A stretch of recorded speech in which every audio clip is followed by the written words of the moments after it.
Alright. Decided to open up with some calmer music today. Something nostalgic. Remind us of what we did last stream. Sorry, that came out weird. Like I said, laughed.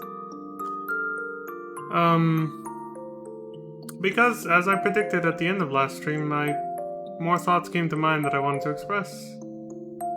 Not a lot, but a few.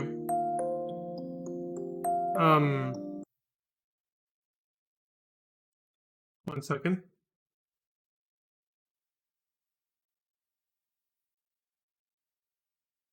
We are experiencing technical difficulties. Not really. There we go. No, yeah, my browser freaked out for a second, but anyway. Oh, let me transition the screen over.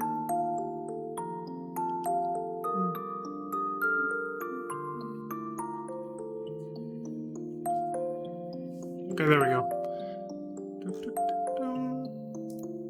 Hey, everybody! Hope you all have had a good morning, good afternoon, good evening, or good night, depending on where you are. Since last we met, which is a few hours ago. But yeah, I decided to open up with some more somber and nostalgic sounding music, which is my old favorite, Final Fantasy X-2's Eternity, but this is a music box, extended music box edition by an uploader named Sora Edelstein. So for those interested on finding this, I'll show you real quick. It's right here. There's a video for y'all, as I said. Yeah, back to this. So I decided to open up with this just because a lot happened last stream. A lot of very personal shit. The first half of it being very personal for Leon, our hero. Our hero character in the story, at least for me anyway. It's part of my headcanon form. I'm following the footsteps I did when I first played this game, and you know, for better or worse. And it's the way I like to envision him as a character. I dabble in roleplay, so I do have a headcanon form, as they call it. I'm tying in with, you know, his actual role as the Warrior of Light and main scenario quest, yada yada. I don't have like a headcanon or character written out for him for other kinds of roleplay, like with other players where he's not the Warrior of Light. It's just kind of a headcanon I have for him as the main character of this story that I'm playing through. And it was kind of always there since back then, so I'm kind of just retracing those footsteps now on stream and commenting on it. But so yeah, we did the Dark Knight job quest, level 30 all the way to 60. The 30 through 50 and 50 to 60 are like two parts. They're two separate... Well, they're not separate storylines, but they're separated into two. Both thematically as well as in the actual game when you choose New Game Plus. And, it was quite the emotional journey, 30 through 50, that first part. Our hero met his alter ego, Frey, who is now named Esteem because Frey was the name of an actual person who died. An actual Dark Knight who was killed by Temple Knights in a trial by combat when he was trying to defend the person we now know as Riel, thanks to the 50 to 60 section. We met Riel, the girl he was trying to protect, and Frey's partner, Sidurgu. And we learned about why they were trying to protect her and yada yada. But Frey, yeah, he gave his life.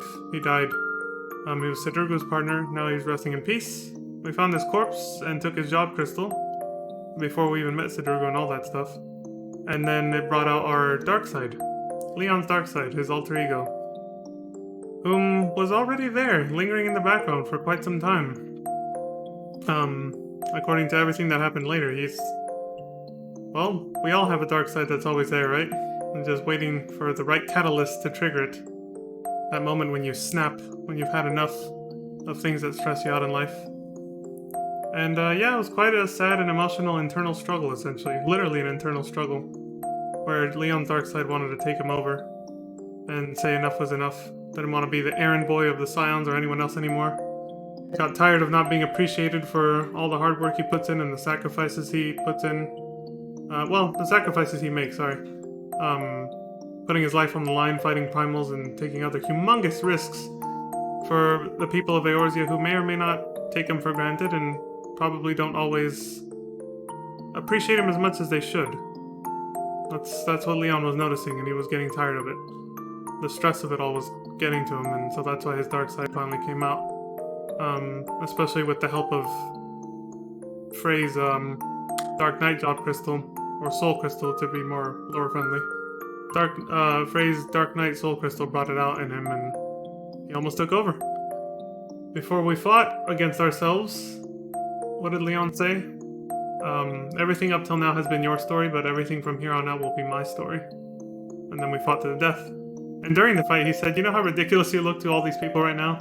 You're just attacking yourself. So nobody saw the other Leon. It was all in your head. It was just him literally flailing against himself, which is why everybody was so concerned. And it was very touching at the end, how they all started cheering you on and saying that they'll always accept you and they won't forsake you. And that they, they just wanted you to pull through whatever ordeal you were going through. That was making you lose your fucking mind and attack yourself. And so then it got really somber once you defeat him, your alter ego, and he's like, so, is that it then? You don't want to take up my offer of just running away somewhere where no one knows us and just being free finally to do what we want instead of blindly following orders and yada yada? And that was a peak right there for me. The saddest moment in the entire storyline. Just seeing how sad the Dark Leon was at how he, his offer wasn't taken up, but he did leave some cryptic parting words, and he said, if you ever do get tired of this charade of trying to act like everyone's hero and all that stuff, I'll be waiting here to take the reins. Just let me know. Whenever you're tired of this shit, just let me know. I'll take over and we'll be free finally. We'll leave all this behind us. That was the saddest moment for me.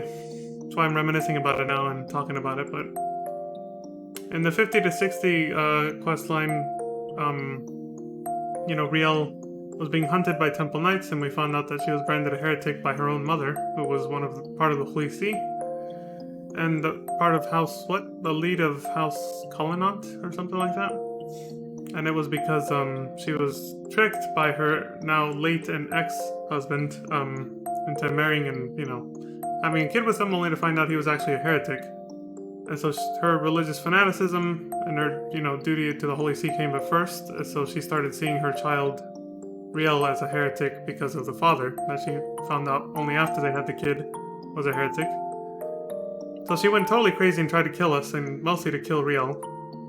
Sidurgu vowed to protect Riel, and, was gonna let her go until Riel said, well, since, her mom isn't gonna let them go and she's gonna keep hunting them forever, as she stated herself, Riel basically looked at Sidurgu and said, you're free to kill her, basically, in her own words.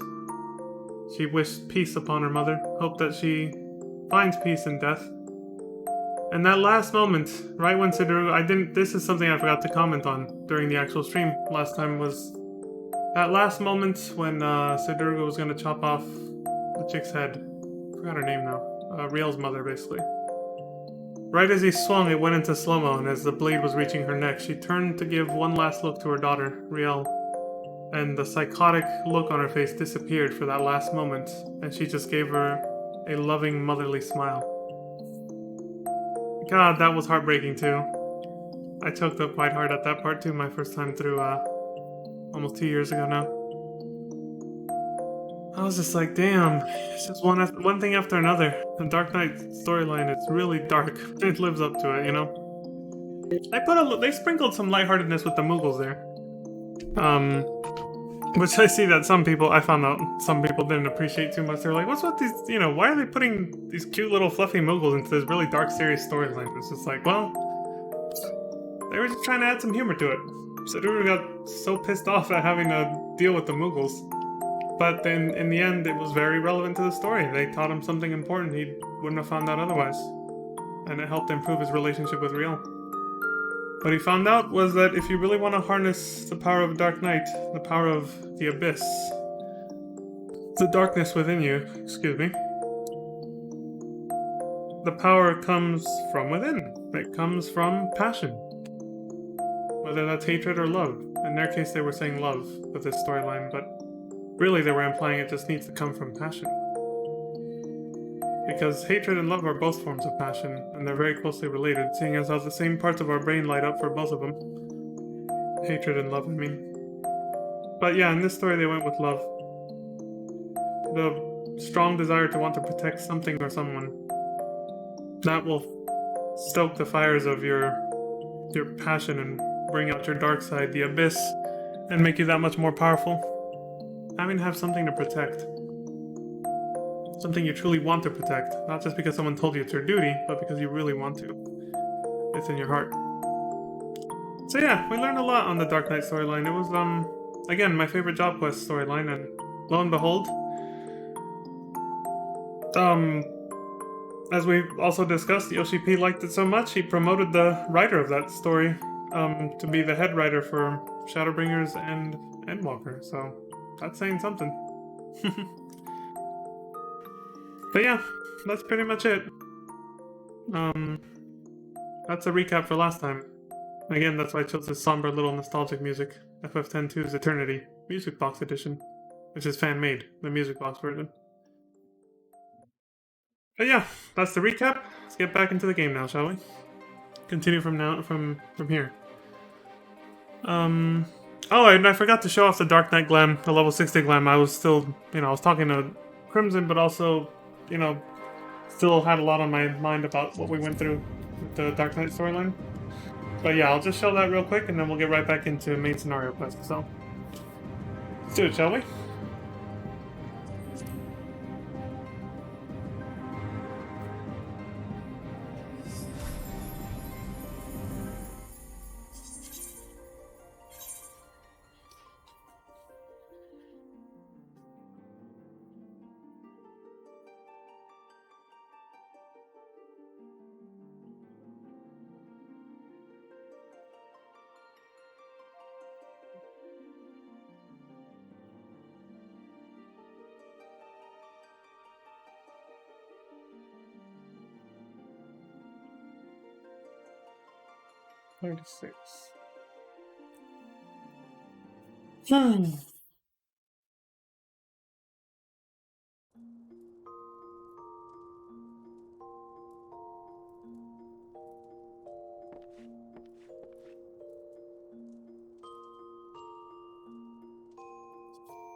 Alright, so first things first.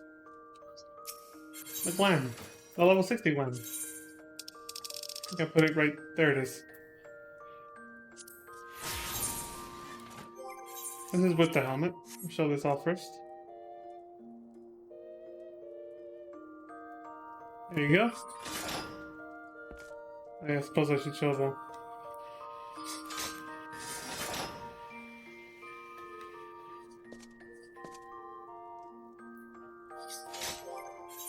Without the helmet, look, it's Dark Leon, the one we fought. Pulled out his sword immediately. Dude did not dick around. He wanted to take over. He was like, fuck your goody two-shoesness. We need to start telling people to fuck off and be free, instead of being everyone's errand boy. So I also have an alternate version of this sword. The Deathbringer it's called, I believe?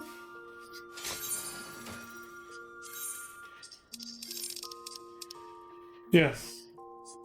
I have an upgraded version called... Where is it? There it is. The Deathbringer Awoken, which is basically the relic weapon quest once you upgrade it. Looks the same when it's sheathed, but when you pull it out... Oh, shit! Oh, it's glowing. Pretty fucking cool. And whether it's glowing or not, I like that it matches the armor, like, almost perfectly. Look at that. But I also have the completed, fully upgraded relic for this expansion. So for this weapon, particularly. And that I put on the Cloud Strife Glam.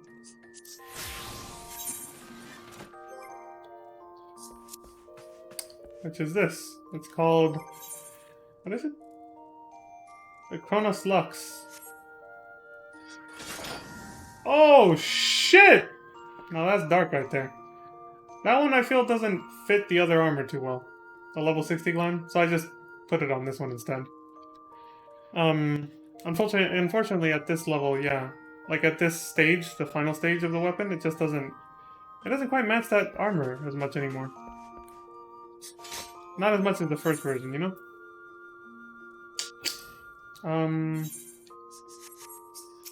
Yeah, here, we'll just look at it in the preview. If we put on the... Where is it? Right there? On the slux?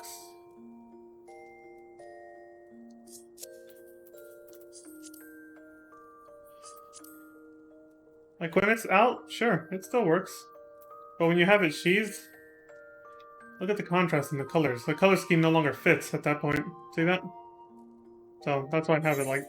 That's why I just leave the classic one instead on the, well, the classic Dark Knight armor. The glowy one just for effect. But yeah, so now Leon is canonically, at this point in the story, aka my first playthrough of the game, 3 job classes now. Dragoon, Reaper, and Dark Knight. And I can switch between those 3. So let's leave that for Dark Knight, and then let me check my Ninja Glam real quick. That's fine. Dragoon. Oh yes. Oh, that's what I forgot. I forgot to get the, for the other, the Dark Knight, or sorry, the... What do you call it? The glam for Dragoon level 60, which was this. I forgot to get the matching spear for it. I can go get it right now. But it's a story. It's it's a story spoiler section. So if I want to go get it, oh wait, hold on, maybe not. Oof, I may or may not have enough. Let's check. It's right outside. And then we'll go ahead and activate New Game Plus afterwards, and we'll get going.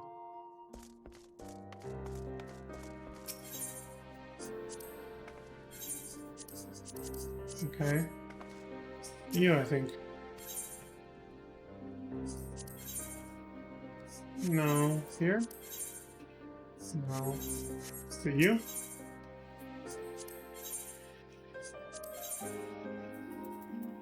Oh, I can get it. I don't have another version, right? Or, sorry, I meant search. Oh, okay, cool. I can get it. This is it. The glory version, I have to go somewhere that's kind of spoilery. So, I can do that. Let me just put this one away first.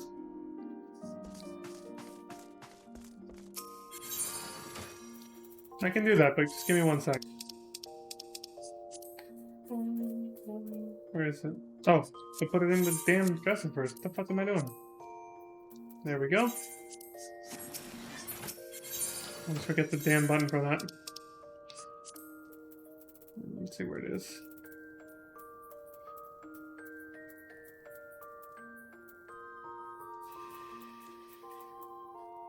Oh, there it is.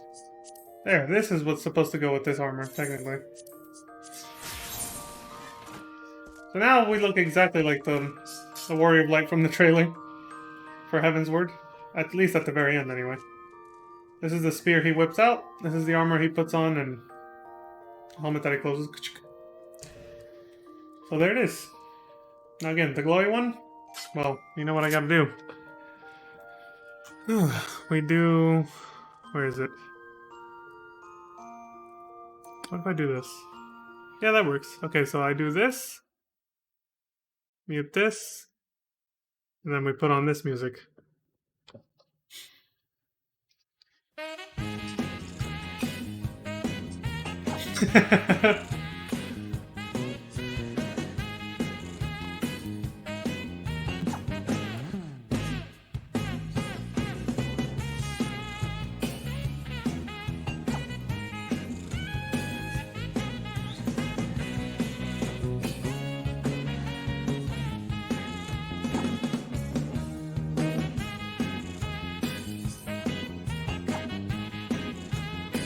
Oh, I did have it already in my glamour dresser. Alright. Well, I couldn't search until I got there, so... Alright, cool.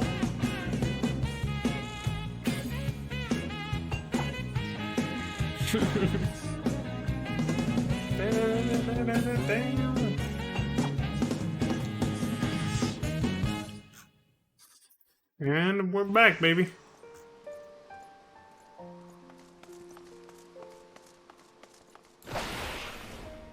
So apparently it was in the glamour dresser, I just didn't see it. I must have passed right by it when I was choosing this one, or looking for this one.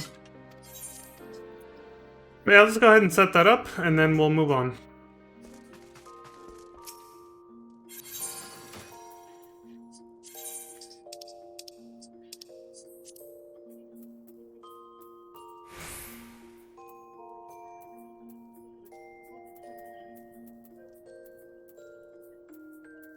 There it is. So just like the other one, it looks exactly the same when it's sheathed. But then you whip it out. Oh shit! There it goes again. That looks fucking cool. And again, still matches the color scheme of the armor. Unlike the last step, just like with the Dark Knight relic weapon, the fully upgraded version of this, the one I showed earlier, it's a golden weapon, so it doesn't match the color scheme of the armor. This is why I prefer to keep it like this for now. So yeah, that's the thing. Alright, so there's that, and then... I suppose I'll keep it like this for now. Yeah, fuck it. It matches better. So... Now I need an altered version of this for the other spear, though. I guess I'll just put it over here real quick. Then we'll get the fuck out of here.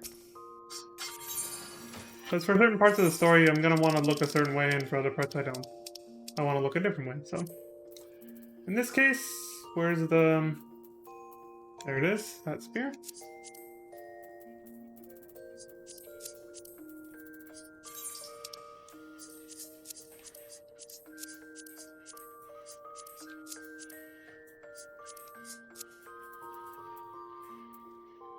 Okay, that works.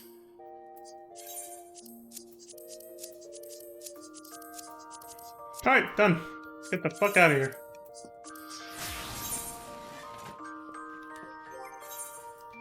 You'd think the sunglasses wouldn't really fit, but they do. Considering Cloud doesn't wear sunglasses, but he does put on some dark goggles when he rides a Fenrir, so... Alright, I think we're all set now. Yep, that works. And ninjas, yeah. Alright, let's get the fuck out of here. Enough of this palaver.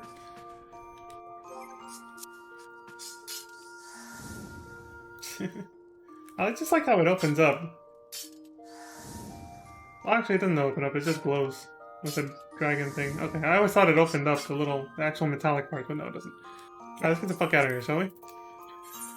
Continue where we left off, sorry, I can't even talk anymore, with Heavensward, which is part 2. Venturing deep into the domain of the dragons, the heroes come face to face with the great worm Pracefelger, from whom they learn the sordid truth of the Dragonsong War. Born of man's treachery was this bloody conflict, and by man's hand it must be ended. Thus does the Warrior of Light sally forth with Ishgard's greatest champion, the Azir Dragoon, on a mission to crush the serpent's head. Continue then.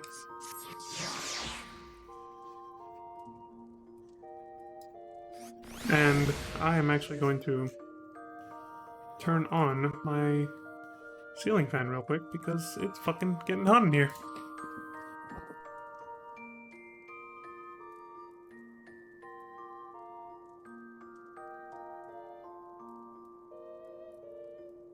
Alright, all set now. Phew, let's get going. The worm's lair.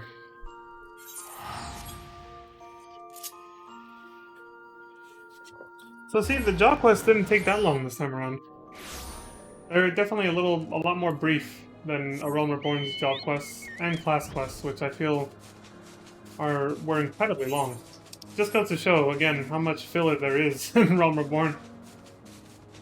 Just like, they really were trying really hard to pad it with as much content as possible, so that people would have lots to do until the first major, the first expansion, the first major update to the game, was finally added after the whole fiasco with 1.0 and everything, remaking the game. So when we last left off, Pracefelger told us the truth. about the fact that about what we saw in the recap just now, but also told Azale that the truth about the fact about her Shiva that she summons is not the actual Shiva. It's not correct. It's not accurate. It's not actually her soul from beyond the grave. It's just what any other primal is, which is just something she conjured up in her imagination and brought to life with crystals. And then, well, Adele's pretty distraught about that. She thought she actually had a real connection with the actual Saint Shiva, who we know was Racefelger's significant other and helped to unite the human and dragon race a long time ago before everything went to shit again, thanks to King Thornton I. What false god is this Shiva? What manner of phantom have I welcomed into my heart? So yeah, she's very disillusioned now, or not disillusioned, but like she's very, I don't know what the word is, but basically everything she thought to know to be right was like, her world's been shattered in a way, and she just doesn't know what to do with herself anymore. She's fallen into a depression. She feels hopeless. Especially because after everything Hraesvelgr told us, it seems like we're not going to be able to prevent another attack on Ishgard, and we're not going to be able to put an end to the war between Dravania and Ishgard, humans and dragons, through peaceable means. It seems like, despite our best efforts, there will be blood and violence after all, and we won't be able to end the war diplomatically. Which Justinian was already prepared for, so he's whatever, he's fine. But Azale really had her hopes up for us ending the war and bringing peace between humans and dragons back diplomatically without more violence. That's not going to be the case anymore. Iceheart's faith in the worm was misplaced, which leaves us with but one road to follow. Ending the war through violent means, unfortunately, is what he's referring to. So, what's the plan, Alfino? Alfino's considering your party's next course of action. The worm's lair.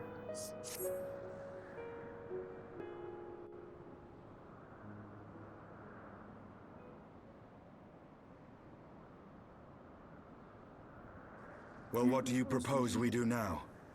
I, for one, am intent on continuing to the east. What is there to be found in the east? Nidhogg's lair, the Eyrie, is said to lie in that direction. And the eye tells me he is near. You cannot still mean to slay him. You cannot still mean to stop me. I have been true to my word, and aided you in this fool's errand with Hraesvelgr. But your efforts at parley have come to naught, Lady Iceheart. I would see Ishgard saved, and for that, Nidhogg must die. With the tale of our ancestors' vile betrayal yet ringing in your ears, you speak of continuing this war? Nay, lady. I would but pierce its vengeful heart.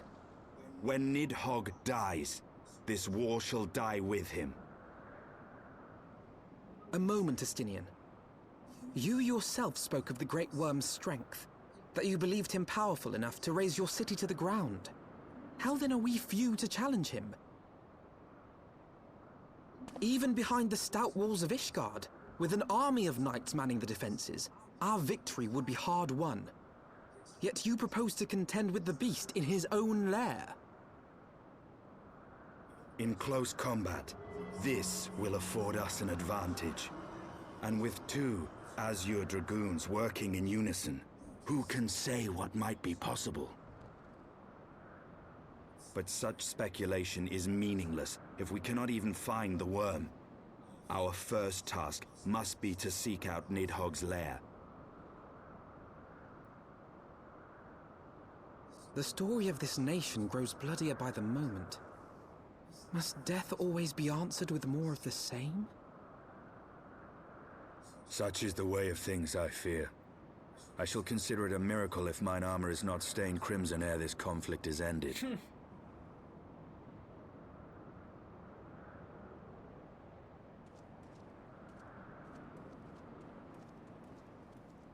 That I should should be blinded by my own lies. Everything I believed, everything I thought I was, gone. All gone. Leave her. Your words will not reach her now. And we have not the time to wait for her to gather up the pieces of her shattered faith.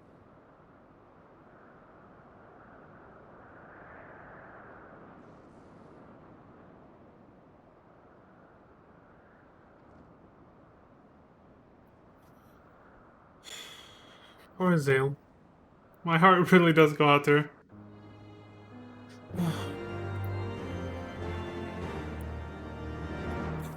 I like that they referenced the fact that we are a dragoon. Estinian said, with 2 Azure dragoons working side by side, who knows what we can accomplish. Usually when characters in the main story will reference and acknowledge one of your job classes, because obviously Estinian wouldn't have said that if I wasn't a dragoon. He was referring to me being the other Azure dragoon. They usually do it in non-voiced over scenes, so I was kind of impressed to see that they actually made the voice actor read out a different line, just in case your character was a dragoon. So still, I don't know what he would actually have said for that brief moment if I hadn't been a dragoon. I'll have to look it up on YouTube to see what the alternate dialogue is. But see, it's only small changes and small portions of dialogue, especially for a voiced over scene, that's why I was kind of surprised, because having to do multiple takes just for him to say something different depending on your job class, or whether you do or don't have Dragoon unlocked, is, that would be pretty costly, even just writing it. But for the voice actor to have to say a different line as well, that's even more money. So, I kind of flexed there a little bit. Yeah, I'll have to look up one day what he says to someone that isn't a Dragoon. He won't say anything about there being 2 Azure Dragoons, obviously. But I'm just curious about the alternate line.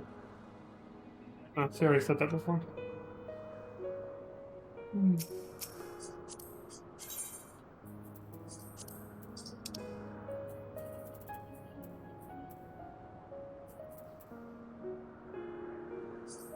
You console Azale. Good luck, Azale. I'm sorry things turned out this way.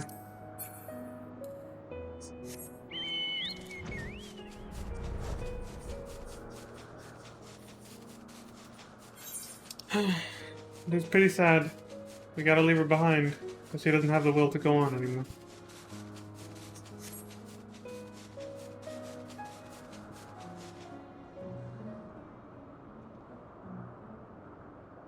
"7:46 p.m. Yet look how high in the sky the sun is. The fuck?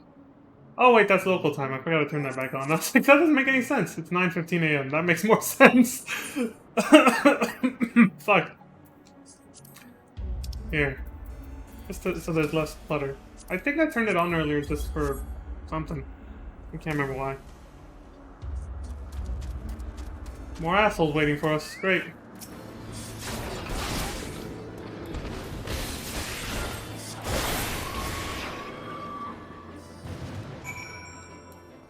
Defeat enemies as you continue to search for the Aerie.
Wait, I was like, hold on a second. There's always another one. Another one? Holy shit!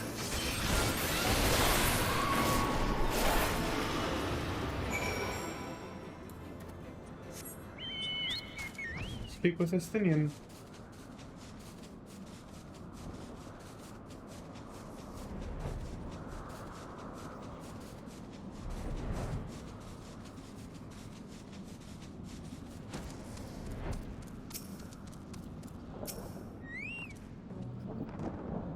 Estinian, pray tell me I am wrong. Oh, what's going on? What are y'all looking at?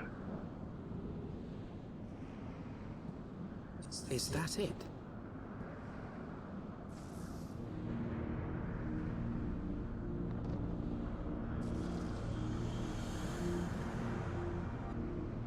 Aye, that would be the Eyrie. I feel Nidhogg's presence through the eye, his caustic hatred gnawing at my soul. 'Twould seem the death of his consort has put him on guard. Mark how he wards his lair with tempestuous winds.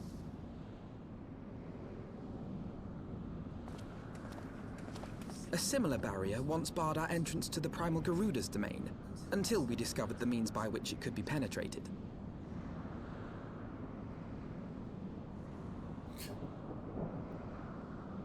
Mayhap it is time we called upon Master Garland. It will be just like the good old days, no? Yeah, exactly, Alpino. Just like the good old days. See? He knows what I'm talking about. We're like bros, man. Me and Alpino. We've been through a lot together. I did, like, find it quite interesting how you're partnered up with him for a very long time. Since Realm Reborn all the way to here. I was just like, wow. I wonder why only he joined our, like, our main character's, like, party, so to speak, for almost permanently, while the other Scions were kind of just swept to the side, including his sister, Alize. Which I hadn't done the Coals of Bahamut at this point yet, my first time through, so I didn't know she was involved with that. I thought she just fucking disappeared, and was like, okay. And then she mysteriously helped us with the Bloody Banquet thing, getting us out of there with the carriage. But yeah, so overall, just her absence, along with the other Scions being kind of written out of the story, with what happened to them, their sacrifice. I was just kind of like, story seems to revolve around me and Alfino for some reason, so I don't know why, but okay, I guess we're just bros. We're partners in crime or some shit, I don't know. That's how I felt at this point my first time through. If our only remaining recourse is to violence, then we should seek out the swiftest path to victory. With every moment we hesitate, Ishgard's prospects grow bleaker. Yeah, if we keep sitting here staring at the problem, it'll eventually, that'll help. New winds, old friends. A force of sufficient power to break through a primal's defenses might conceivably grant us access to the Eyrie. And I can offer no better solution. Pray consult this engineer friend of yours. Very well, on the condition that you swear not to lure Nidhogg from his lair in our absence. And steal all the glory for myself, you mean? Nay, I am not so selfish as that. Cocky prick. Contact me by link pearl when your preparations are complete and we shall set forth from Ishgard together. I suggest we rendezvous back at St. Renette's Forum, Leon. From what I gleaned of the Holy See's decidedly ambitious airship project, Cid will still be in Ishgard. Good deduction, I suppose. He's probably right. Go meet with your engineer friend. I shall remain here and keep vigil over the worm.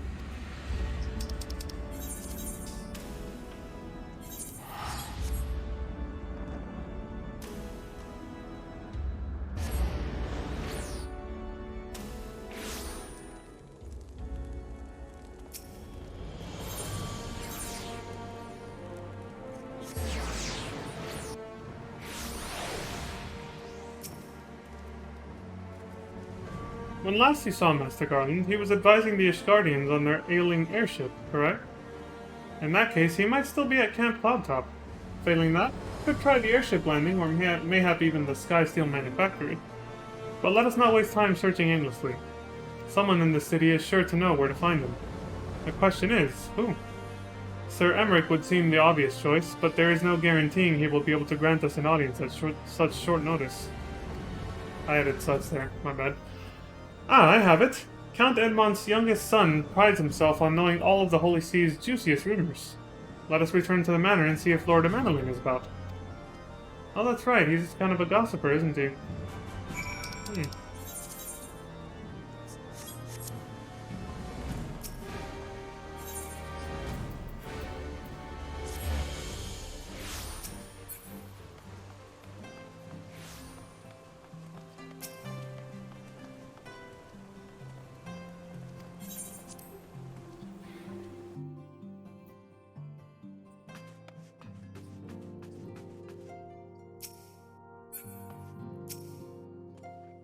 Alright. When it comes to exchanging information on uncertain origin, Lord Emmeline is something of a prodigy. Good, then he's the man we need. He's our man. We were fortunate to find Lord Emmeline at home. The tavern keeper's loss is our gain. Ah, the hero returns. How goes the fight, old boy? Well, I trust. In search of a Sid Garland, you say? Then say no more. The taverns are full of talk, and the name of said silver-haired genius has cropped up more often than most. I hear he has been tasked with getting that monstrous airship the Holy See commissioned to actually fly. It would seem the project has been plagued with mishaps from the first.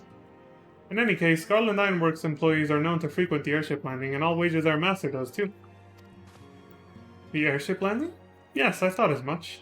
Come, Leon, we must find Sid and trouble him for his expert opinion. Thanks, Emmeline. If you do find Master Garland at the airship landing, I trust you won't forget who told you where to look. Credit where credit's due and all that. Don't worry, we'll tell people if they ask.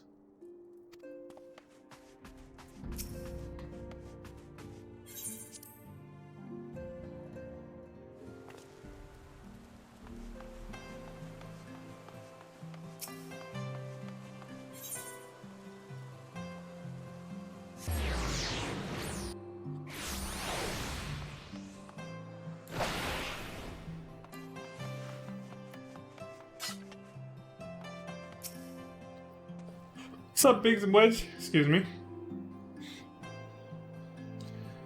If Ishgard comes under attack, we'll have to get out of the city pretty sharpish. Don't much like the idea of leaving a job half finished, though. What's that? There are dragons coming?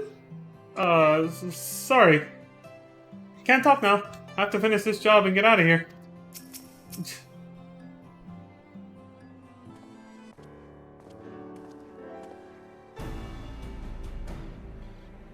Leon, Fino, how fare you both? Not terribly well, judging by your faces. Greetings, Master Garland. I am sure it will come as little surprise when I tell you we have need of a favor.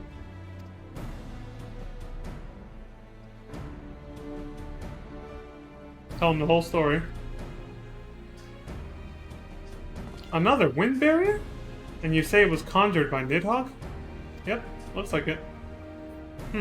The Enterprise could certainly take you where you need to go, but she would not fare well against dragons.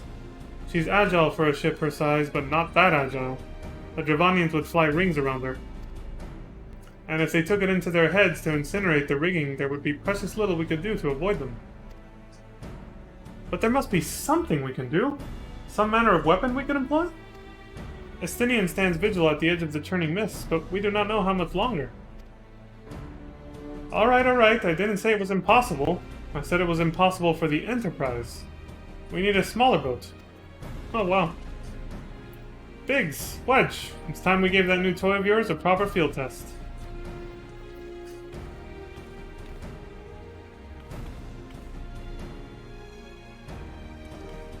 It's probably best if I let the lads show you. Come on, the manufacturer's not far.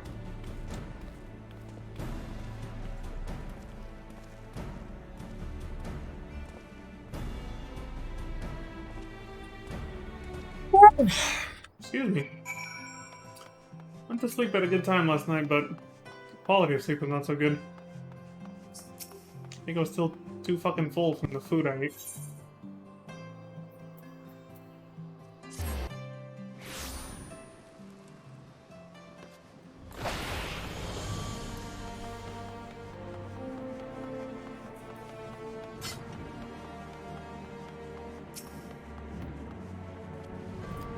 Ah yes, the Sky Steel Manufactory. As I recall, this workshop is primarily devoted to the construction of dragon-slaying weapons. They all want to build bigger, but we know where the future is headed. Smaller? The Asgardians have granted us the use of a small corner of their workshop. All part of the agreement. I think you'll see we've made the most of the space. Can't wait to see inside. Our little project's just inside. Oh, you're gonna like this one.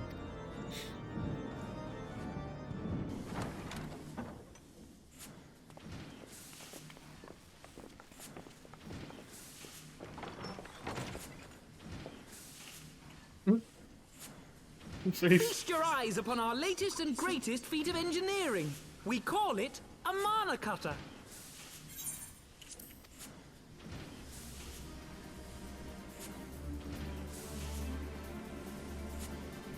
Oh, After shit. you put down Gaius, Wedge and me struck out on our own for a bit, and started work on the successor to the tiny Bronco.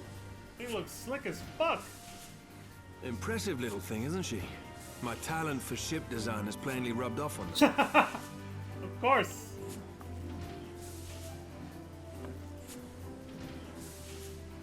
They've adapted the principles of corrupted crystal technology and constructed a mechanism which converts ether from its surroundings into elemental wind. Said wind is then harnessed by the specially engineered sails, providing the craft with propulsion and lift. All in all, a most elegant solution. I'm actually a little upset that I didn't think of it myself. The design does, however, come with one small flaw. The energy conversion ratio's bloody awful. To generate enough power to get you off the ground, you need to be in an area awash with predominantly wind-aspected ether. In other words, there are a few places you can fly, and lots of places you can't. The new Ishgardian airship hasn't left the boys much time for tinkering, meaning it may be a while before this particular project takes off. If you'll forgive the pun. Of course.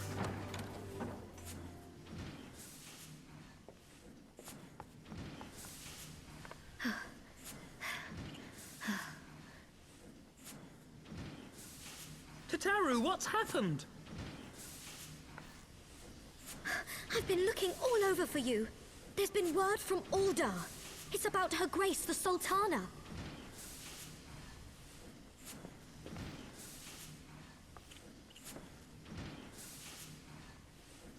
It seems you're required elsewhere. Leave the mana cutter with us. We'll see that she's airworthy and suitably equipped to slice through those winds.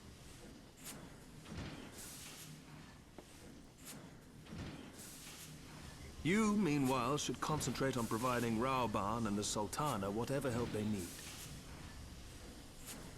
Ah, we're going back to Ulda.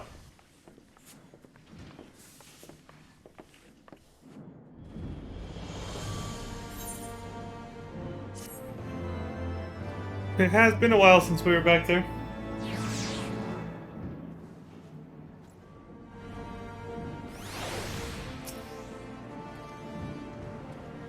I am as intrigued as you, Leon. Shall we hear what news Tataru has brought us? Sure. A general's summons. I like the pun. General Raban says they may have uncovered the Sultana's whereabouts. And he wants you, by which I mean both of you, to go to the Waking Sands right away and help with the investigation. Come, Leon. Pressing though Ishgard's plight may be, our presence here will not serve to hasten the Mana Cutter's completion. Let us return to the troubled lands of Thanalan and lend what aid we may. Tataru, have our friends at the congregation sent a message to Estinian. Tell them we have identified a solution to our problem, but that it will take some time to prepare. As you wish, Master Alfina. To the Waking Sands, Warrior of Light. This past time Ulda was delivered from this darkness. Amen.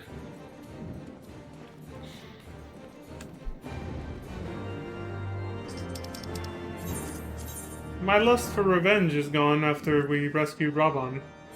Or mostly quelled. But I still want to see how this drama in Ulda ends. Not quite, it wasn't all quite wrapped up yet. We had to kind of leave halfway through to go help Ishgard. I'm just saying that I'm pretty much satisfied with the fact that I at least got to beat the shit out of Ilberd. But the bastard got away.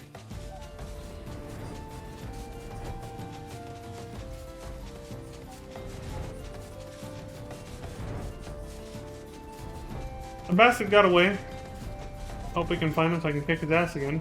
Hopefully this time more permanently. But until then, we have to at least, you know, see how the Sultana's doing and find out where she is since we found out she's alive.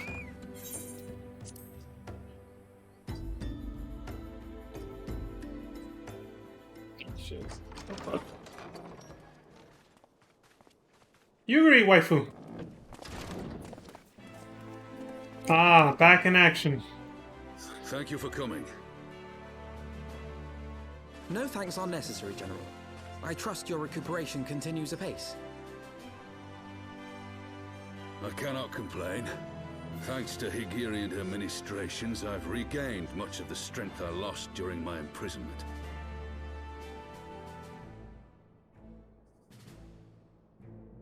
I gather you have made progress in the search for Her Grace. Aye, some good fortune at last.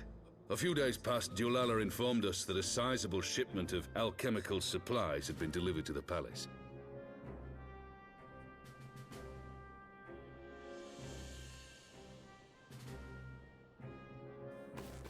With Papa Shan's assistance, I set out to ascertain the source and nature of the shipment. My inquiries led me to Frondale's frontistery. There, I learned that an order had been placed for a curious substance designed to sustain patients trapped in death-like slumber. An invention of the former head alchemist, apparently. A death-like slumber? This cannot be a coincidence. It lends some weight to Dulala's claims, aye. Her Grace is likely somewhere within the palace, abed but alive. Before making any attempt to extricate the Sultana, however, it seemed prudent to learn what manner of substance was used to induce her torpor. To that end, I made inquiries as to the whereabouts of the one most like to have administered it. The lady-in-waiting, Meriel. We sent for you as soon as we learned of her location. All that remains is to apprehend the woman. We shall find our cat's paw in the Silver Bazaar. But we must tread carefully. The market is not the bustling place it once was, and someone is sure to mark our coming. Should they inform the monetarists, we'll have a fight on our hands. We must be prepared for the worst, and being short an arm, I thought it wise to take another in its stead. What say you, Warrior of Light? Will you lend me yours? Of course, Raban. We're boys. Then I pity the bastard that stands in our way. Come, my friend. For Nanamo, and for Uldar! Hell yeah.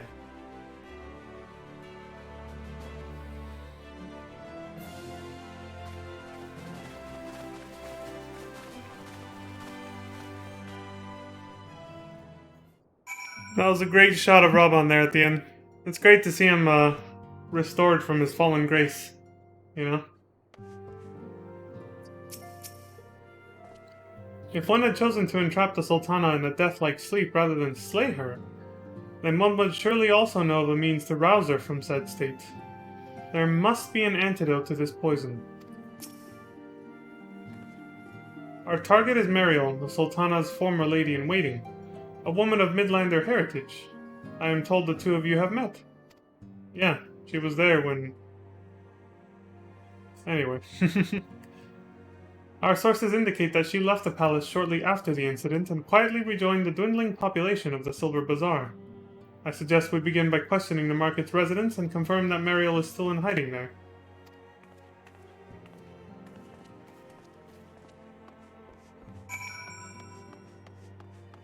Zorian's still here taking care of this place? I haven't checked in with you guys in a long time either. You say anything different? Thank the gods you're alright. It was a mighty struggle from what I heard. Would that I could have fought by your side. I don't know what he's referring to. Okay, it's whatever.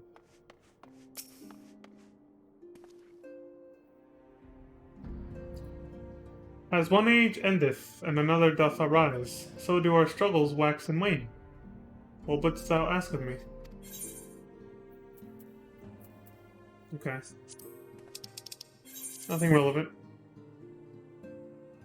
We're right there, we need to get there, so we can take the boat there or fly across. I'll probably just take the boat, but... Actually, I wanna do something.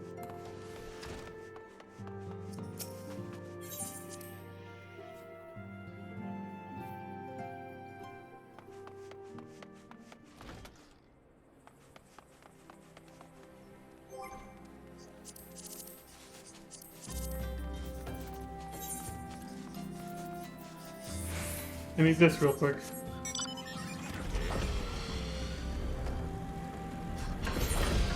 Wait. Oh, it's over there, right?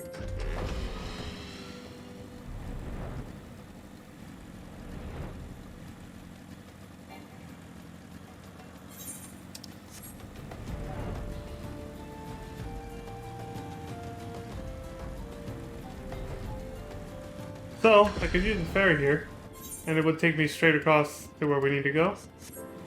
Or we can take the scenic route. Oh! See, that's fucking cool.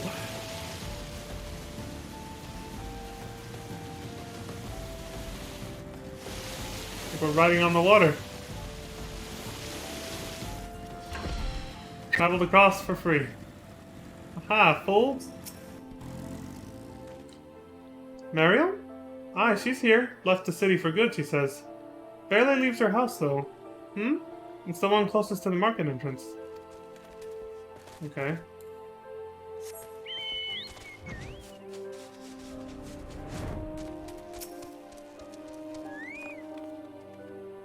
Hold on. I feel like I have a pesky eyelash that can't decide if it wants to stay inside or outside of my fucking eyelid. Greetings, Leon. What can I do for the Silver Bazaar's favorite adventurer? Looking for Mariel, you say? If you're hoping to lure her back to Ul'dah, you may as well give up now. The girl's done with city life. Probably not too happy about how things went and what she played a part in, huh? Remorseful, maybe? Our target is Mariel, the Sultana's former lady-in-waiting. A woman of Midlander heritage. I'm told two of you have met. Interesting. Saying the same thing as back there. No new dialogue. Do I know of any returning residents? God, don't tell me they're starting to come back. My masters will not be pleased to hear of this. The fuck? Search for Mariel.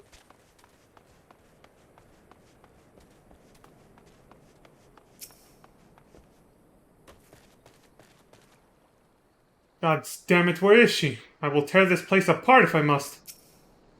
Easy now, General. We don't want her bolting down some other hole. Yeah. Start with that house over there. He's doing the side quests for, very early game side quests, like below level 10.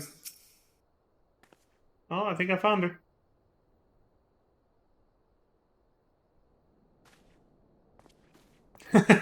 What are you getting ready to do, Leon? You gonna pounce like a tiger or a lion or something?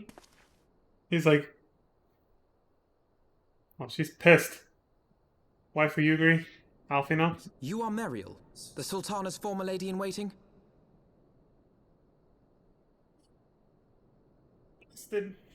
I know no one of that name. Pray excuse me.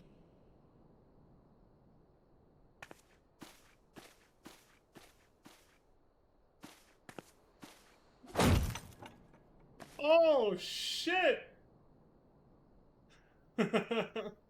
General Alden.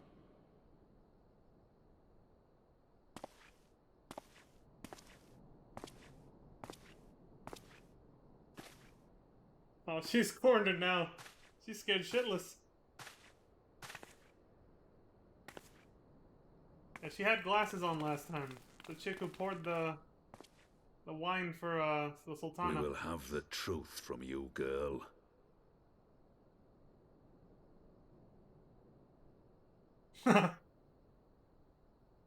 You have nowhere to go. This is great. Shit. Mayhap it would be better coming from me.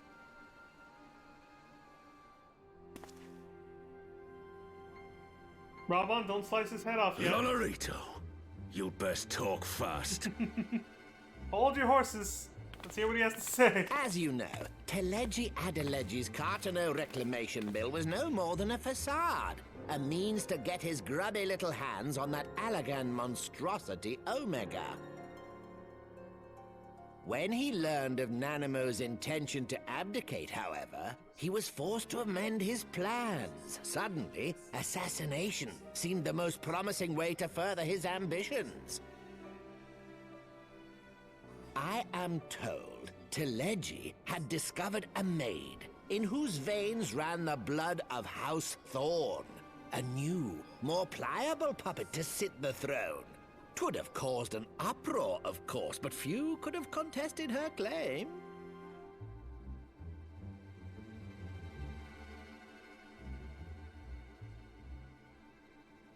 'Twas plain that Teleji's wild machinations had outgrown our ability to control them. So I decided to usurp his scheme and left the fool to seal his own demise. Nothing we don't already know, yeah. And what of Nanamo? Oh, I have no desire to harm her grace. 'Twould profit me little to destabilize our government.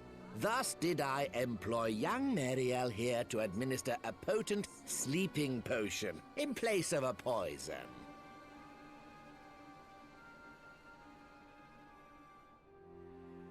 You should know, General, that your dear friend Ilberd was fully aware of my plan. I had him lie about the assassination as a means to prime your rage against Teleji. We weren't entirely sure how you would react, but things went rather better than expected. Manipulative capitalist bastards, all of them. You conniving little worm. You had your claws in the Crystal Braves before their first recruit had sworn to serve! Exactly. Bullshit. But of course, when a new game begins, 'tis only prudent to have a piece on the board. Ilberd was mine. Truth be told, a significant proportion of the Braves' initial endowment was also mine. With such large sums moving about, 'twas a rather trifling matter to disguise my own contribution. Right, like we found out that they were using shell companies to disguise their... Alfie knows pissed. Ah, Ilberd. I secured his services with a promise to support his cause once my authority had been solidified. I swear, the man thinks of naught but prizing Alamigo from the grasp of the Empire. Unlike you, General, the poor fellow seems quite unable to forsake the land of his forefathers. Mayhap that's why he called you a traitor to your people and a disgrace to your homeland, amongst other things. What was it he always compared you to? Oh, yes, an overgrown lapdog begging for scraps at the Sultana's table. Oh, how we laughed. You trying to piss him off again? Alas, Jesus. Ilberd's entertaining little outbursts eventually gave way to wearisome tirades, and the zealous brute became rather unruly. I had no wish to see you executed, you understand, but he would not take no for an answer. Rest assured, his employment with me has long since ended. Which brings us neatly to the present. What say you, General? Both you and the Sultana are alive. We have one corpse and one fugitive. And preparations have been made to restore your good name. Shall we cry quits and start again with a blank ledger? The hells we will! Do you honestly expect me to forgive and forget? After all you've done? You're guilty of high treason! Oh, shit. Stay your blade, Master Alden. You yourself are not innocent. Or have you forgotten your own crime in executing Telegi Adelegi without trial? Though you acted out of loyalty to the Sultana, such deeds are in violation of both the word and spirit of the law. Excuse me. There's politics for you.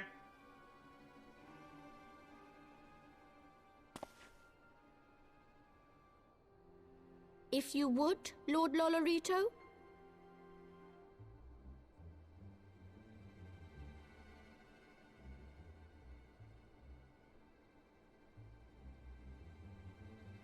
This potion will wake the Sultana from her slumber. Consider it a gesture of conciliation. You will find Her Grace resting comfortably within her private chambers. Should you doubt my word, I shall willingly accompany you to the palace as your hostage.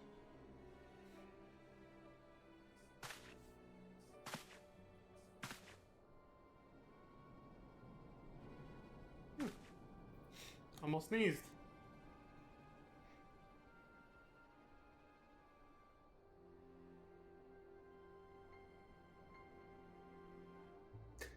I like not your motives, Lolorito. But you saved the Sultana's life, and for that, you have my gratitude. Yeah, I know. You're right, Crimson. That does happen. But at least it happens off-stream.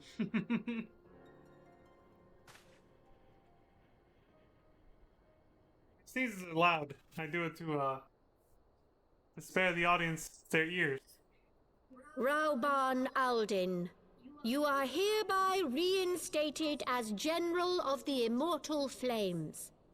The citizens of Ul'dah shall once more be united under Nanamo Ul'Namo, and together we shall usher in a new age of prosperity. Empty words, I want to see actions.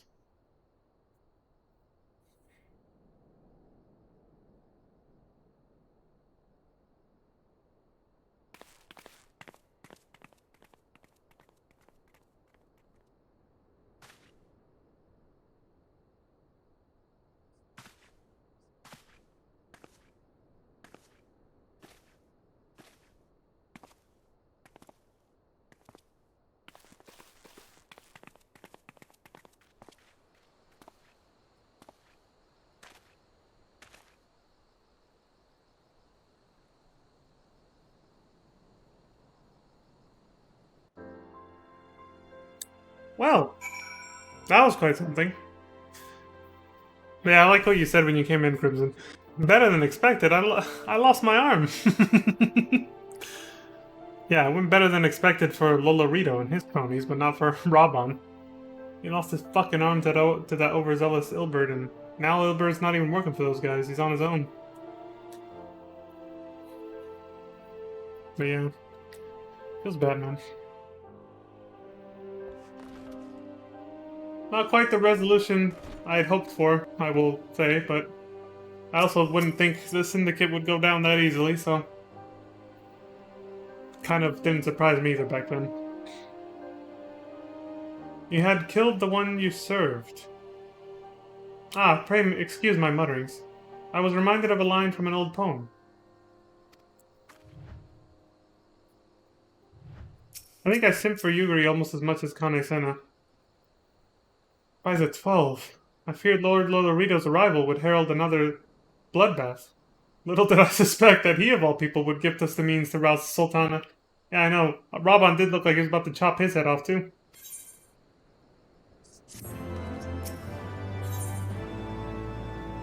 Awakening in Ul'dah. Shall we also make our way to Ul'dah? I should imagine Bartholomew has been instructed to admit us. Yeah.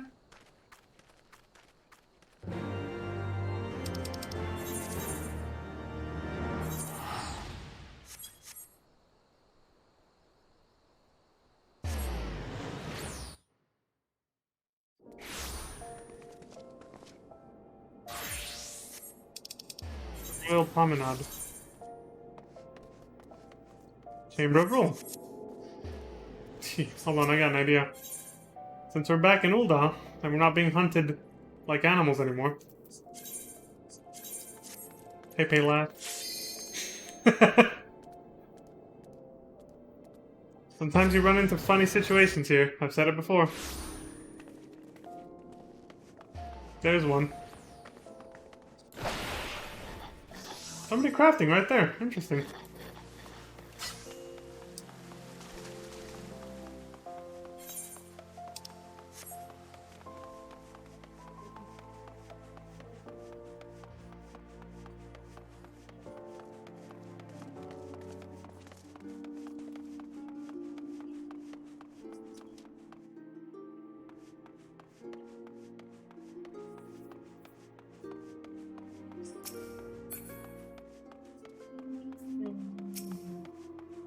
I'm trying to target the damn etherite, not you.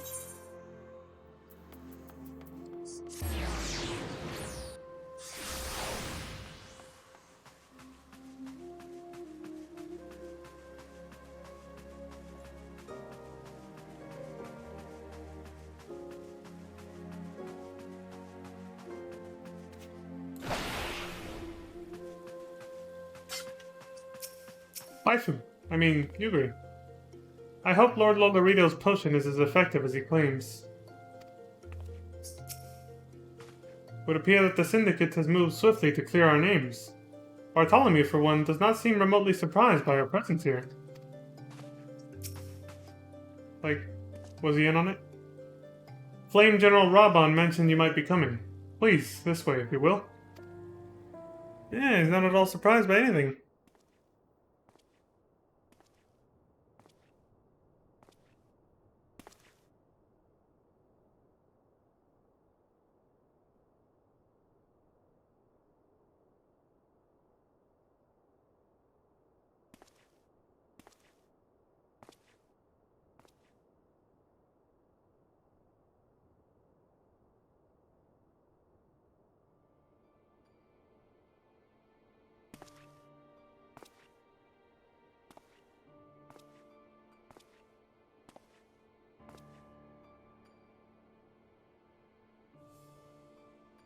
It's really cute. She's got dolls there.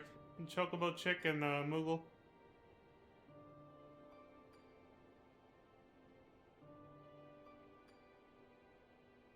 Do you like how big that potion bottle was in Lolorito's hands? And when he passed it to Robon, it's just this tiny thing.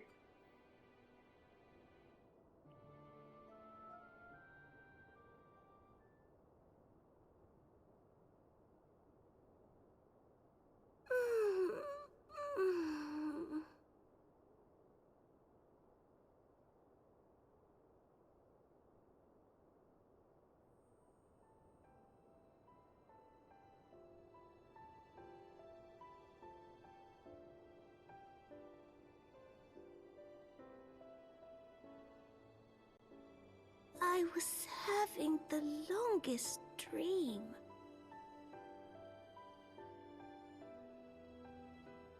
"'Tis time to wake up, Your Grace. Another day begins in Thanalan, and the sun blazes bright upon the sands. Perfect music for this.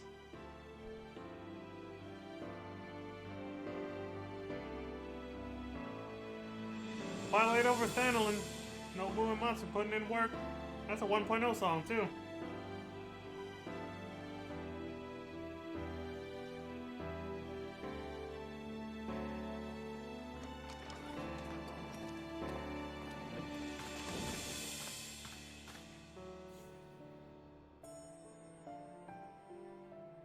Her Grace is awoken.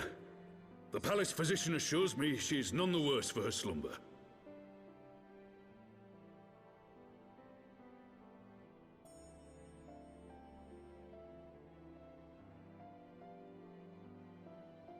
I believe Her Grace will soon resume her plans to place the government of Uldar into the hands of its citizens.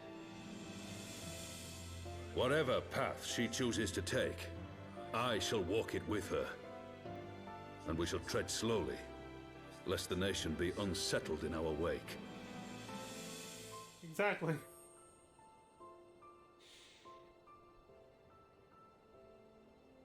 Her Grace's compassion is a shining beacon to us all.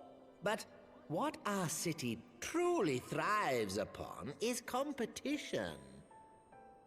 Why wouldn't you Tis say in that? the struggle against our rivals that opportunities are seized and fortunes made. And with the Empire on the offensive once more, now would hardly seem the time to turn our system of government upon its head. Fortunes for the few, but nothing for the rest. Are you Diggle. privy to new intelligence, my lord?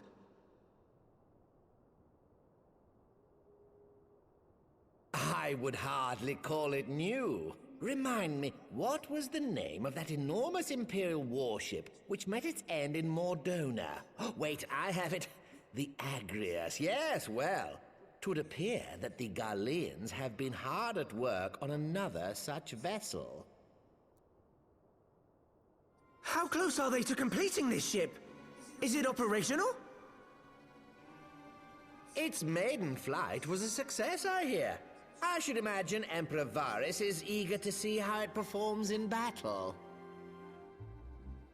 My lords and lady, I move that it is time to repair the damage caused by Telegi Adelegi and prepare our great nation to repel the Empire once more.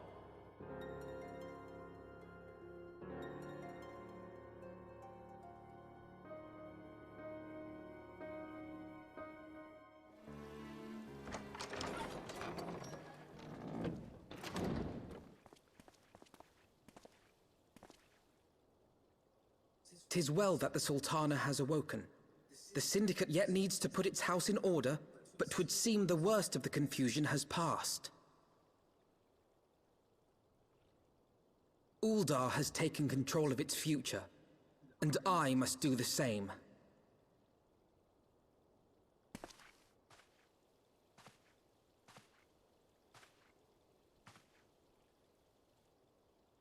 I have decided to disband the Crystal Braves. Among the recruits, there were those who supported our Order's goals and convictions with all sincerity. 'Tis my hope that these loyal men and women will choose to remain our allies in the battles to come. As for those who sided with the traitor, Ilberd, they shall be hunted down and held to account for their crimes. It is my earnest hope that they will surrender themselves peaceably when the time comes, though I think it unlikely. Ah, my all-conquering Crystal Braves. The model army meant to pave the way for a single unified Grand Company of Eorzea. That so high an ideal should be brought so low. I need not tell you how deeply the betrayal stung me. Yet I see now that it was mine own naivety and pride which allowed the Braves to fall prey to corruption. As ever, it is to your own shining example that I turn for inspiration. Like you, I mean to stand firm in the face of hardship and give mine all for the cause. Let us resume the search for our missing comrades, that we might come together to shine the light of dawn across the realm once more. The role of Crystal Brave Commander suited me ill, and I shall play it no longer. Henceforth, I shall be no more or less than Alfino, proud member of the Scions.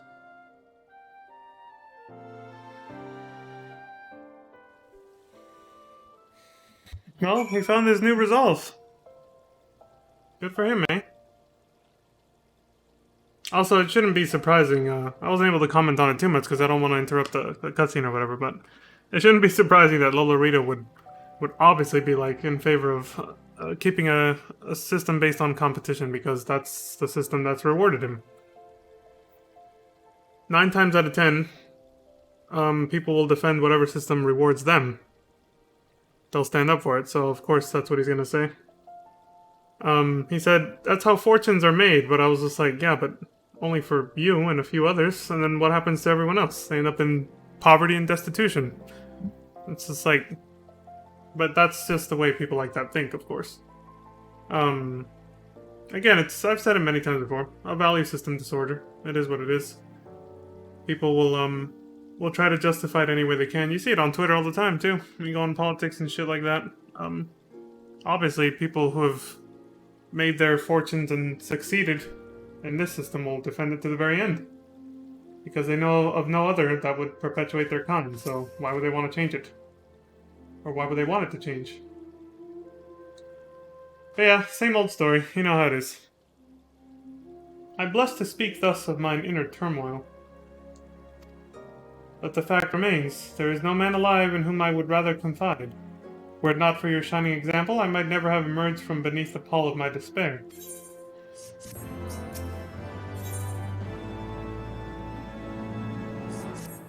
A brave resolution. Still no word from Master Garland. I hope this mana cutter of theirs is nearing completion.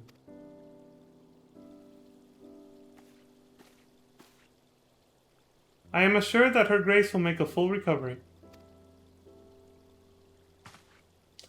I, and Ulda, too, shall flourish once more. General Raban and his colleagues have matters well in hand, I believe. Lady Ugri, a question, if I may. I believe your people have been keeping a close watch on the Crystal Braves. Might you know how things stand at the Rising Stones? Ah yes, of course. You will be pleased to know that the 3rd Unit Braves abandoned Revenant's Toll when they learned of Captain Ilbert's defeat. The only blue uniforms to be seen there now are those worn by soldiers loyal to you, Master Alfino. To me?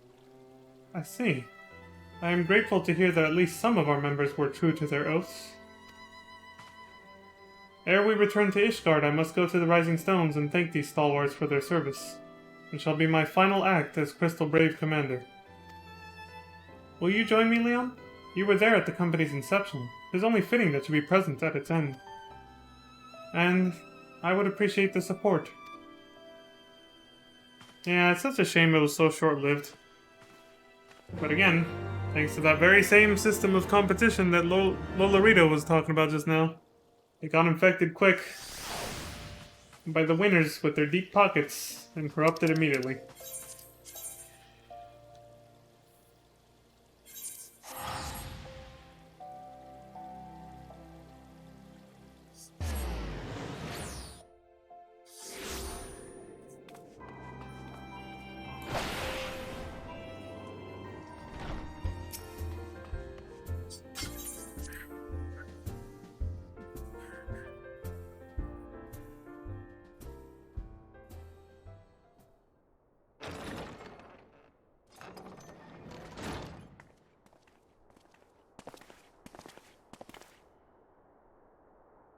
Commander!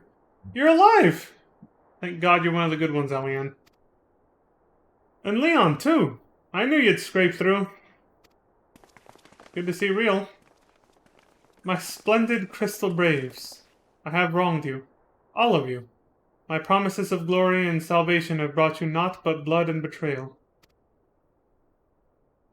Bah, you'll not hear us complaining. 'Twas a sight messier than expected, aye, but we was still fighting for the freedom of all, just like we swore. Ain't that right, mates? Yay!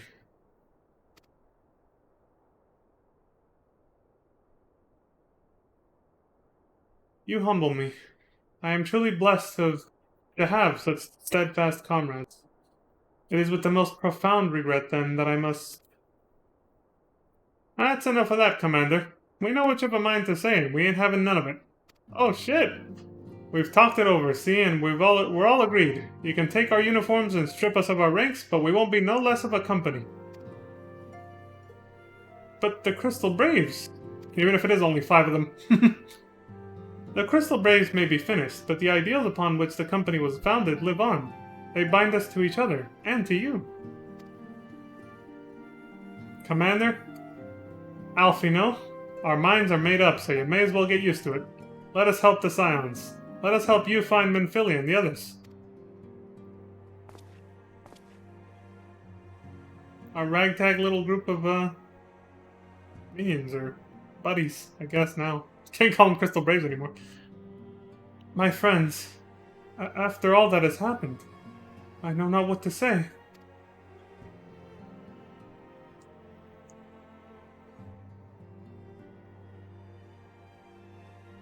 They're still loyal to you, man. They believe in you and your vision.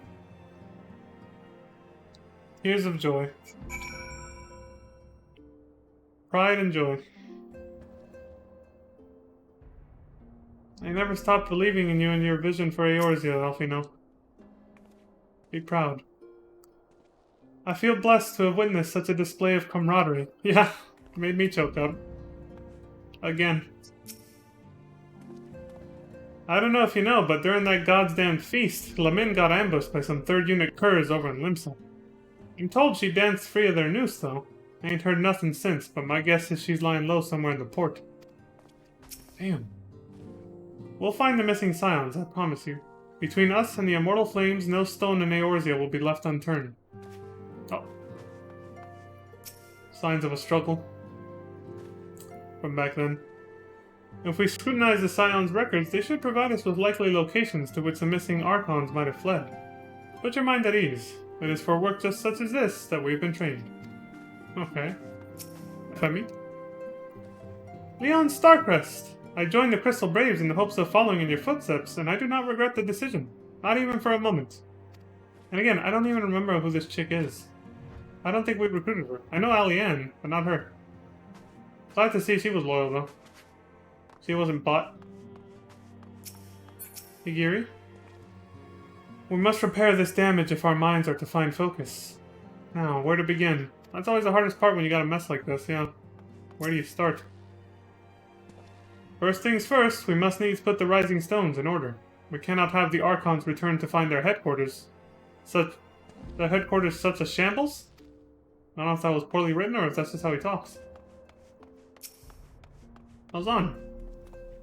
I sent Shinobi to spy upon the brass blades, and it would seem that Ida and Papalimo's resistance accounted for a sizable number of the company soldiers. Nice, they took out a shit ton of them then. All we know for certain, however, is that our friends' corpses were not found amongst the bodies they left behind. Oh, thank God. That means they might still be alive out there. Good to know they took out a bunch of the assholes before they were chased out or whatever.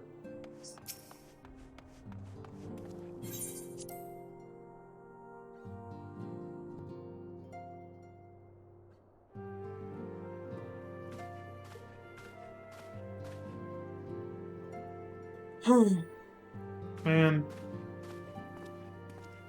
So much has happened. Tupsimati's God knows where now. They don't even have it on display there anymore. No struggle here because, well, only Menphilia ever passed time here and she was at the banquet with us, so all the fighting took place out here. In this area.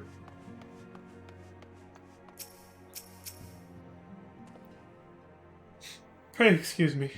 I had thought my tears spent. Yeah, man. You have every right to.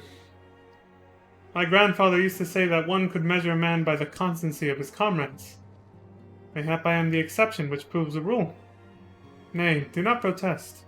I know that I am not worthy of their loyalty, Leon. Hey, that's not what I was going to say. But as Thaliak is my witness, I shall do everything in my power to earn it. Okay, fair enough. Ready to fly. I guess it's time to go back to Ishgard. I must speak of future plans with the remaining Braves. Any information we uncover on the missing Scions will need to be shared with our allies across the realm. Specifically, Urianger in the Waking Sands and Tataru in Ishgard. While we are organizing our various channels of communication, I would ask that you call upon Master Garland at the manufactory.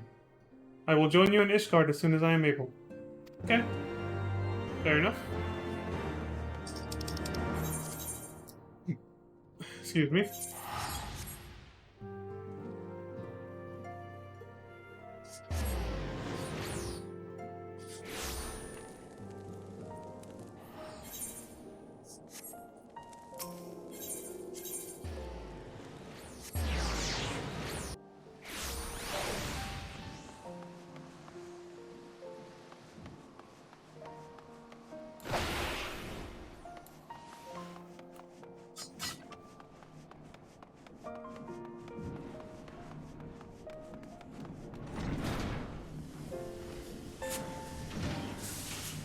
Sid! How's it coming along, man? This tiny little workshop. That's the level 60 armor for Dragoon that someone made for me when I first reached level 60 and happened to be in Ishgard too, actually. I had just started Heavensward. Brings back memories seeing somebody else wear that armor. But anyway. Leon, how in the seven hell do you do it? I was just about to send for you. Right, we always have impeccable timing, right? We have but this moment completed the Mana Cutter's first successful test flight. A few minor adjustments and she'll be ready to go. While we see to the finishing touches, you might want to pay a visit to Fort Tom Manor. A dragoon by the name of Estinian was looking for you. Oh shit, he came back? Loitering around here won't speed matters up. Leave the boys to apply the finishing touches and go and see your friend. Alright, will do.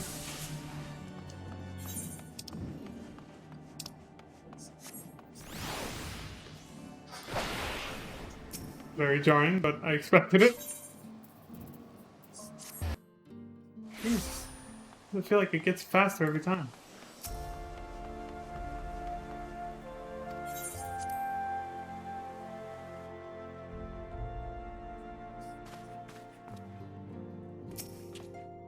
There he is. You have fulfilled your obligations to the Uldangs, then?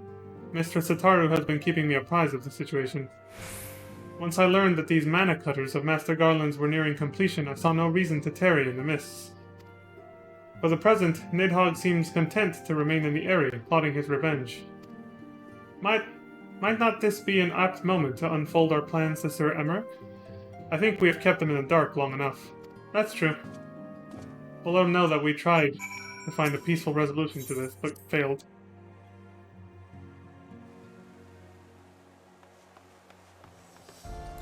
Shit, too far, but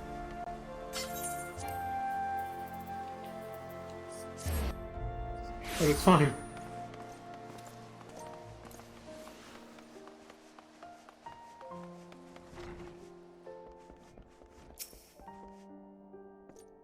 Sir Emmerich has been eager to speak with you. Pray proceed.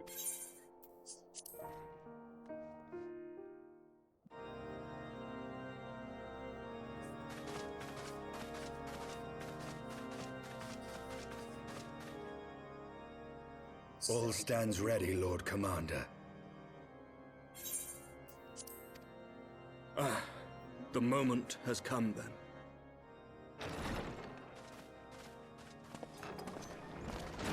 Pray excuse my lateness. I paid a brief visit to the workshop to inquire about the mana cutters. The engineers assure me that they're ready.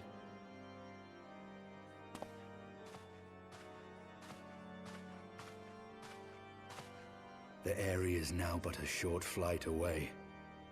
Yet what a long and winding path we took to reach this point. Were it not for Master Alphino's proposal, we never would have attempted to parley with the dragons. Though our negotiations yielded little, our expedition with Lady Isar taught us much.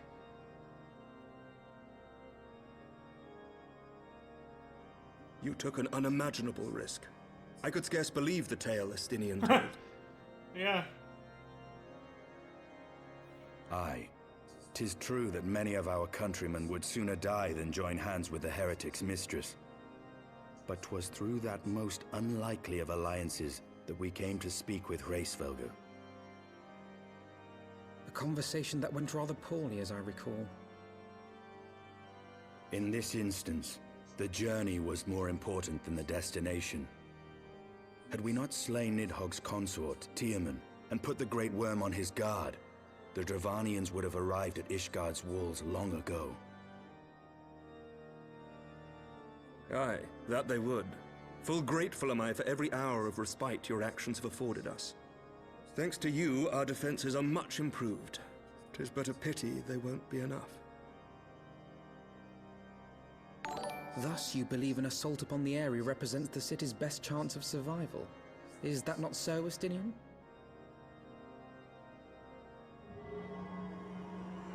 I am under no illusions. Nidhogg's might is legendary. But with his eye in my possession, I can stifle his strength at the source. Thank you for the follow, Baldelezen. Victory will be hard won, even so. And I shall be glad indeed to have the warrior of light at my side. You shall have my blade as well. There are more of these mana cutters to be had, yes? Lord Commander, no. How can I, a proud knight of Ishgard, stand by and do naught while an outsider risks life and limb for our homeland? I swore an oath to protect this city. Oh shit! He wants to Pray scrap. leave the slaying of dragons to dragoons, Sir Knight. Your duty to command the city's defense is no less vital. Should we fail, and Nidhogg slip through our grasp, who then will hold the walls against him? Will you leave Ishgard in the hands of the Holy Sea's zealots? There are others. Who but you has the authority and the standing to orchestrate a city-wide defense? I do not, and neither does the Warrior of Light. That is why it is our place to fight, and yours to remain here, Lord Commander. What? You too, Master Alphino? By the Fury. You have shown some promise, but this adversary is far beyond your skills.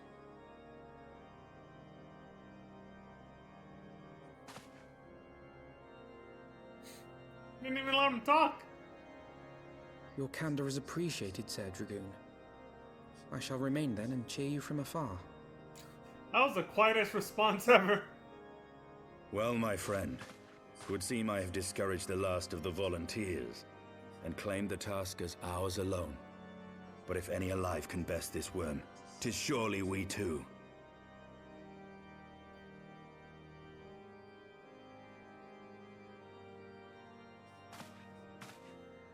Let's fucking do this. That's what I was expecting right there. There we go. Now that my mic's back at full volume, in case I might have said it too quietly, Bald Ellison, I appreciate the follow, a few minutes ago. Glad you're enjoying the content. Oh, and about that scene, yeah, that was kind of interesting how Leon just kind of looked down. It's like he had to steel himself, his resolve, and then he got up and it was like, alright, let's do this shit. I was like half expecting him to just, you know, the whole Dylan! Fucking that handshake. But they don't, yeah, they don't ever really do that. They don't do like high fives and shit.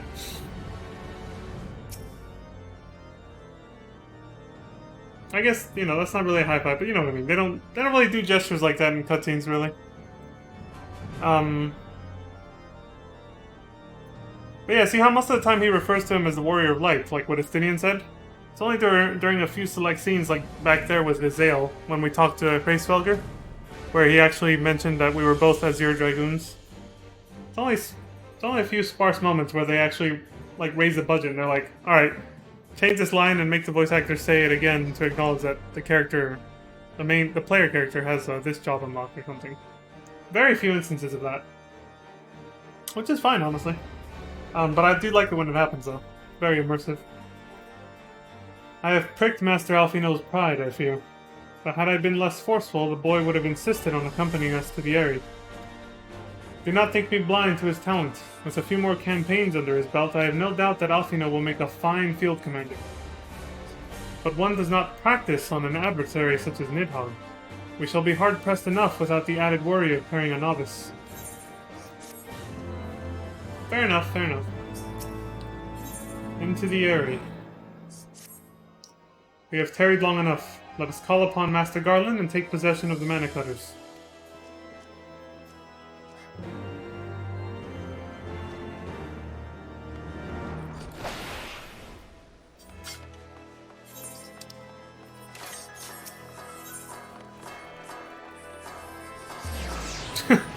That's a lot of, ninjutsu, I guess? What do they call it? The mudra, yeah.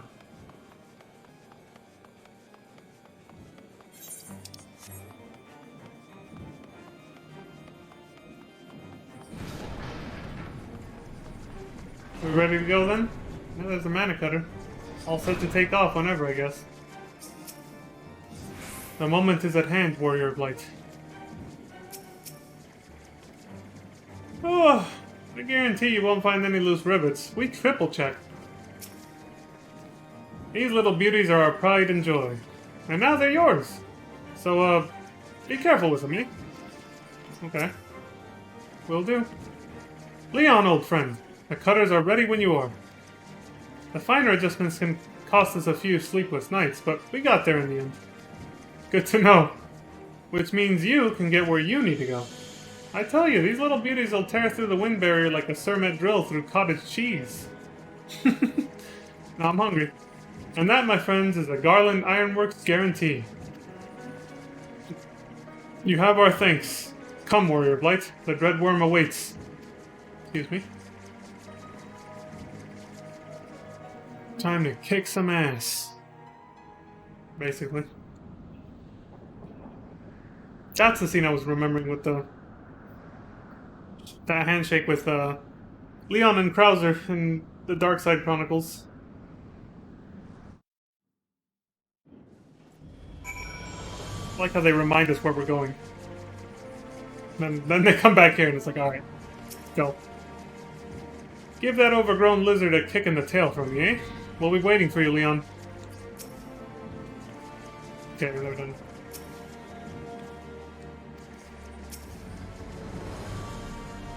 To the Mana Cutters, Warrior Blight. The Dreadworm awaits. Let's do it.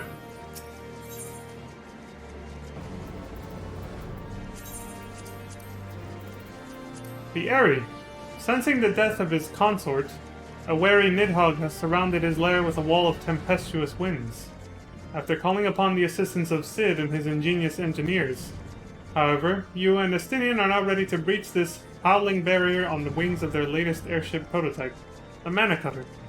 Join the Azure Dragoon on this, the greatest of worm hunts, and mount a direct assault upon the Aerie. Only with the death of Nidhogg can you ensure the preservation of Ishgard, and bring an end to the Dragon Song War.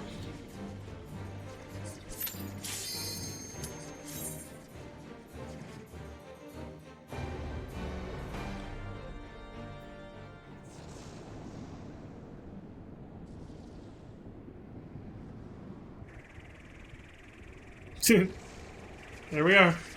2 Mana Cutters. Dude, what size would mine be if I was a Lalafell, though? That's the real question.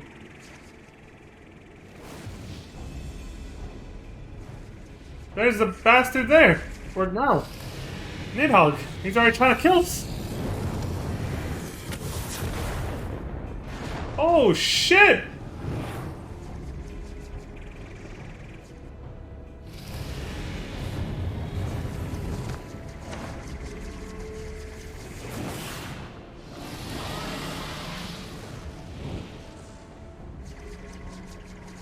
I don't know what the hell he did, but that worked, I guess. Jesus.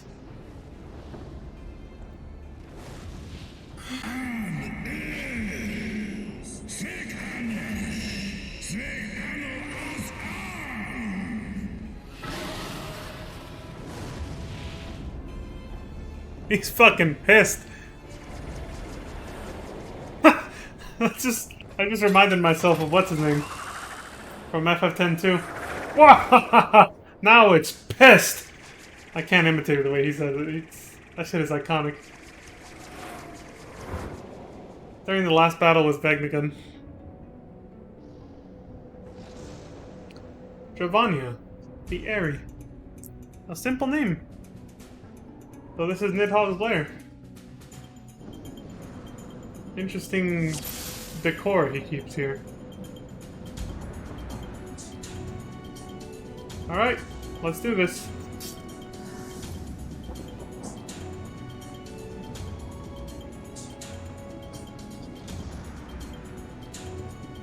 We gotta go rendezvous with Estinian. We got separated.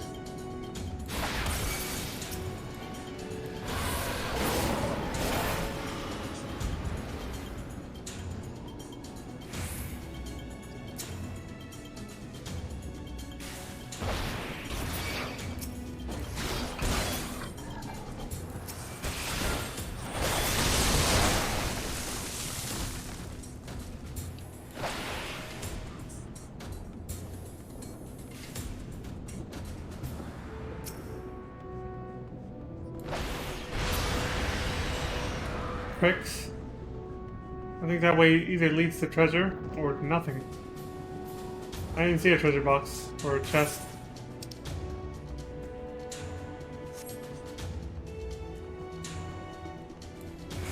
Not that I need it, but...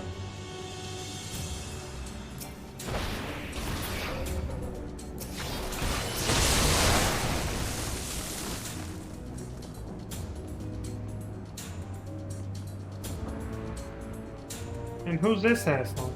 Renga. That never works. Not on bosses anyway. Okay, he died a little faster than I thought he was going to. Just a little.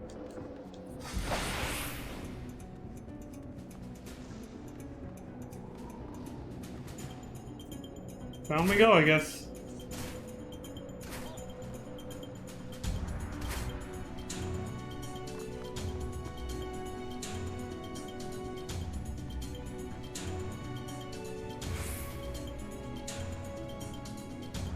Terrible dragon appears before you. Shit.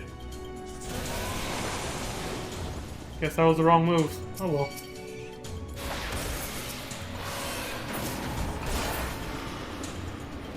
Slumbering dragons and mid-elf broodlings.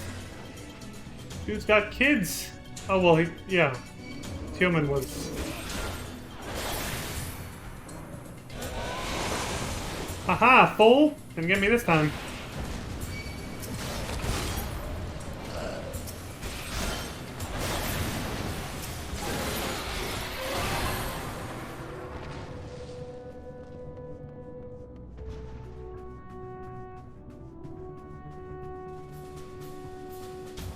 This is what a dragon's nest looks like, huh?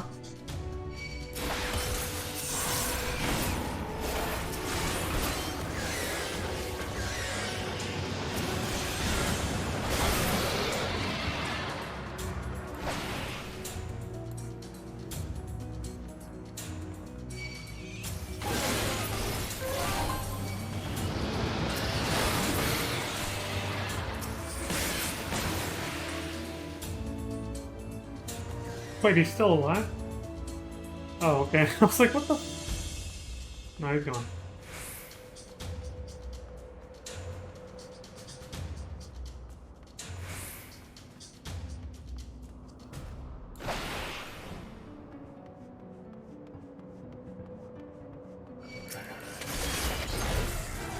Right. Have it.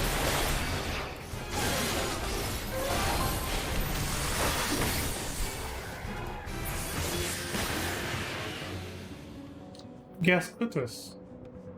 Not sure if that's how you pronounce it, but...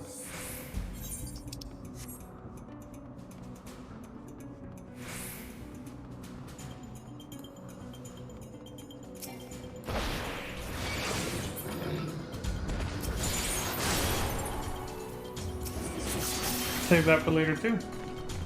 Don't mind if I do.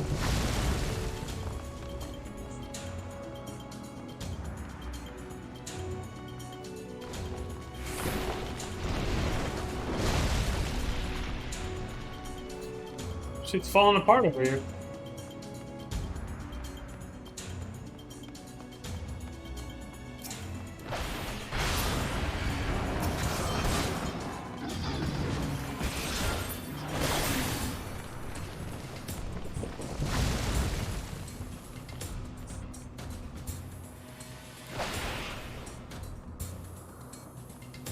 How convenient.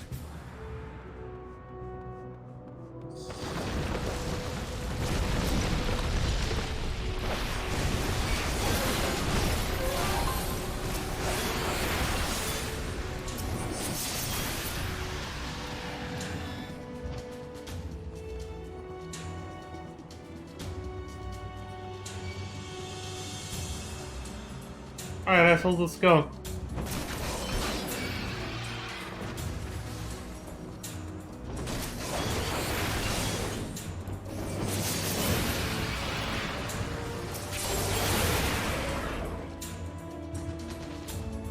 Line them all up, let's go.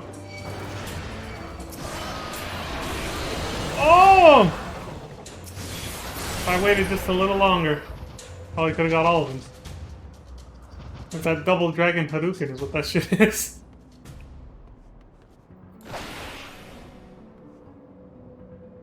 think I saw Estinian's name just now. Phew.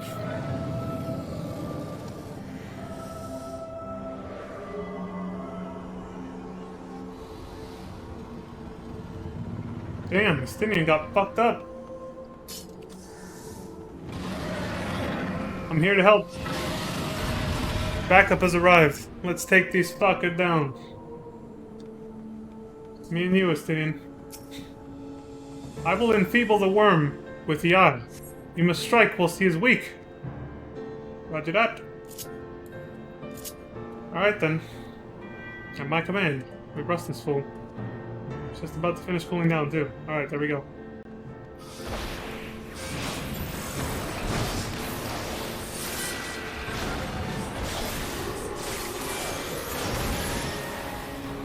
Damn!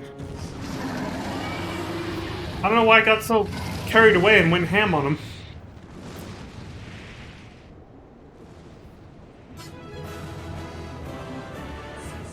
I had an itchy trigger finger with using the, all the skills at my disposal for some reason.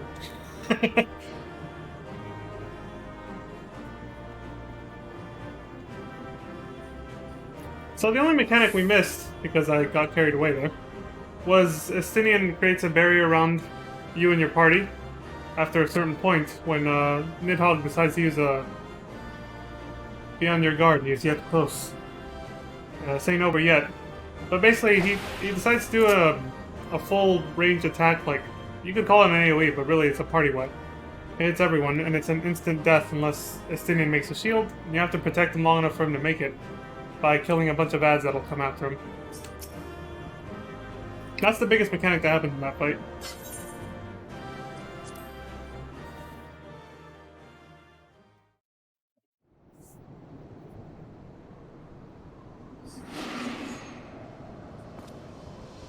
And he's not done yet!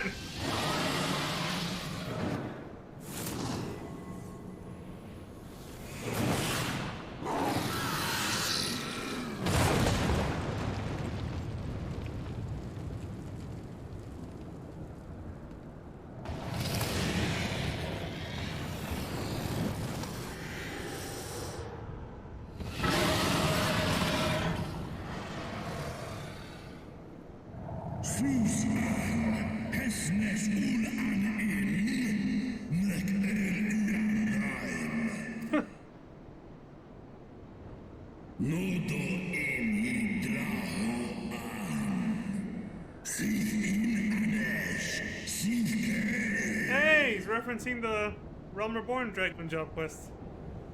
When he almost fell under his thrall, Justinian. No worm! This ends here!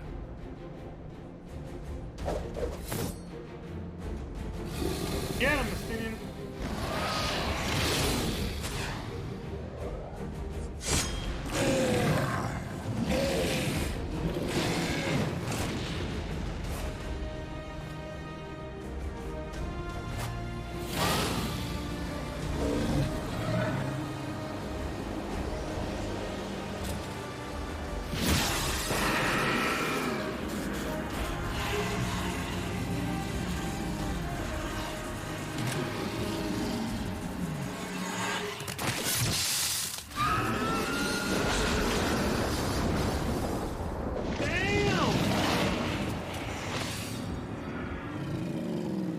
Took out his other eye.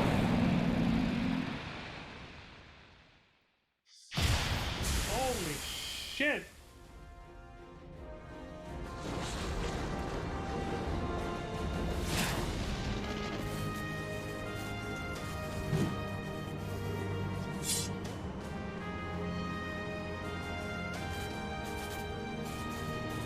You gifted my people 1,000 years of suffering. Now I gift you an eternity in darkness. Holy shit, man. That was fucking epic.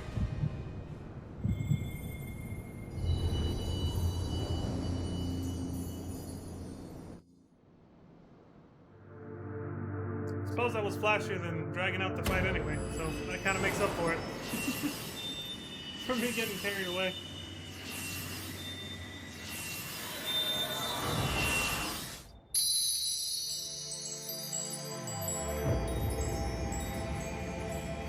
our third crystal restored. You know what does it is the quest battles. Since you get synced down for those, whether you like it or not. I get used to fighting with, I get used to fighting with everything I got for quest battles, so then I forget to tone it down for dungeons and trials.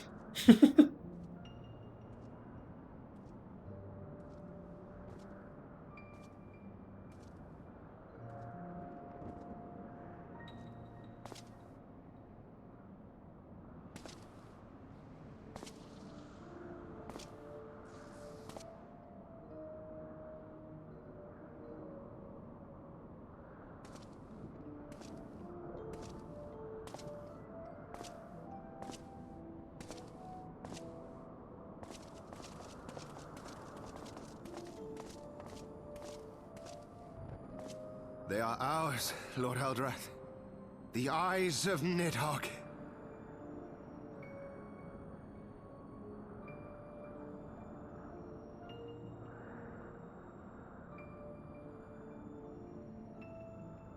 Aye. The worm lies broken and my father is avenged. With the wellspring of his vitality thus denied him, Nidhogg shall not linger long in this world. But behold the terrible price we have paid. My sire is dead. So many brother knights slain.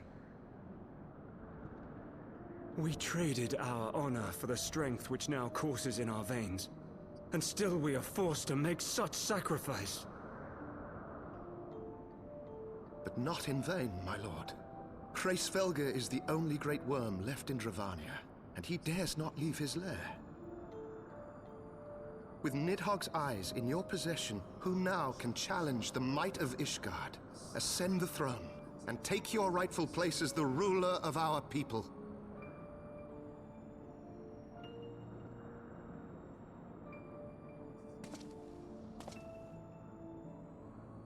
Nay, my friend. I must forsake the mantle of king.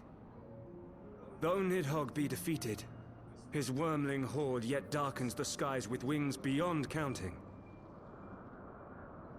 As one who partook of Ratatoska's strength, it shall be my penance to bear a knight's arms until death grants me leave to retire.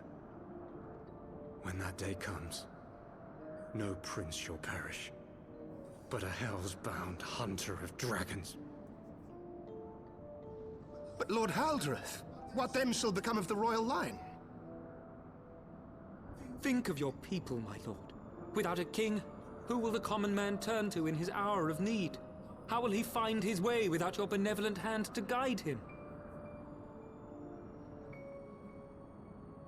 I thank you, Sir Flavian and Sir Silvertrill, for dispelling my remaining doubts. With men of such wisdom and compassion in service to the realm, 'tis plain that Ishgard has no need of a king. But if you must bow to the demands of tradition, you need look no further than yourselves for one worthy to wear the crown.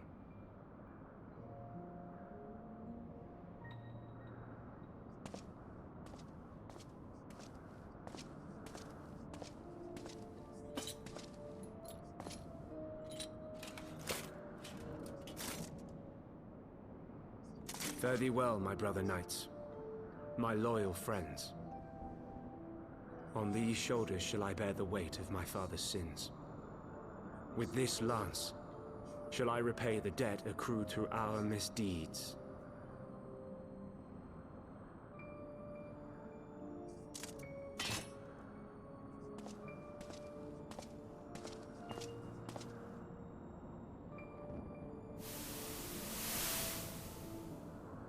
What cruel jest has fate played upon us?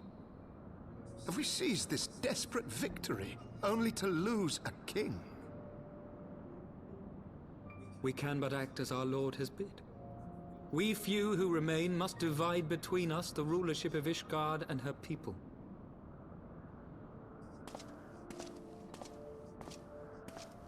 Not I. My oath was to Lord Haldreth, and he alone. If he is not to be king, then I would hang up my shield as well.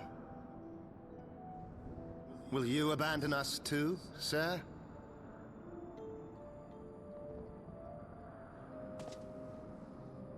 I would wash my hands of blood and betrayal and take up an honest trade. Mayhap I shall serve ale instead of sharpened steel.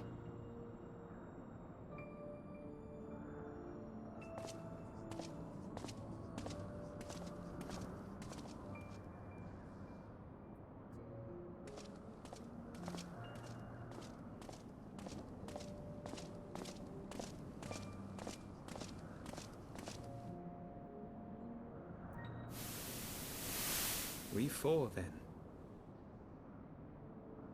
Forton, Heilenat, Dirander, and Zemail.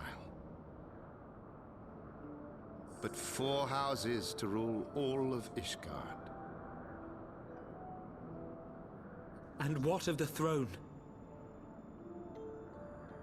We keep it empty.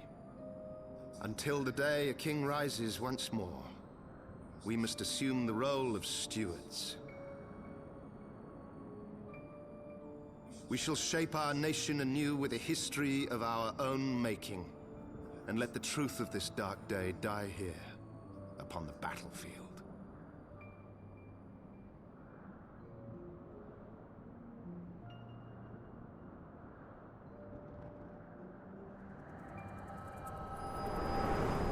And there you have it, folks. Right there. They consciously agreed to just rewrite history to convenience them. What ails you, friend? Are you wounded?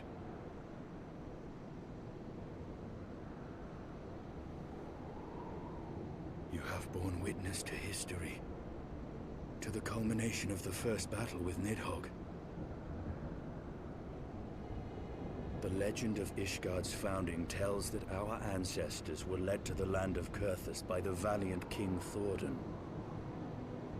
In the midst of their journey, they came to a wide chasm, where they were set upon by a great worm, Nidhogg. A furious battle then ensued, with Thordan leading the van. Though the brave king was slain defending his people, his son, Haldrath, the first Azure Dragoon, fought on undaunted.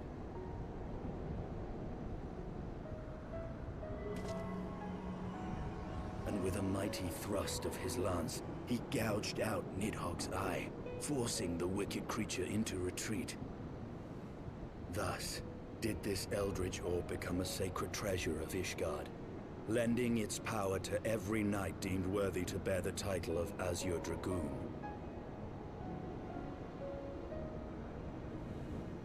A rousing tale, is it not? Would that I could still believe it. But your vision, which we must accept as immutable truth, leaves no room for doubt. Save on one point. That eye gives both me and Estinian the same power, I guess. Both of Nidhogg's eyes. Then how came this eye to be lodged in the worm's skull?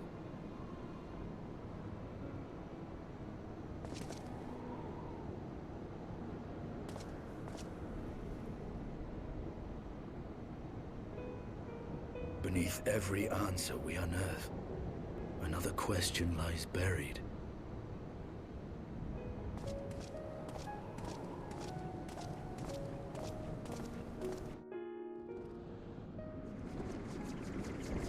I think it's implied that the eye gives me power through my soul crystal, whereas for Estinian it's just him holding onto it directly that he gets the power from it. I think. 'Twas a fierce battle, but one I knew we would win. Your fame is well deserved, warrior of light. Full proud am I to have fought at your side.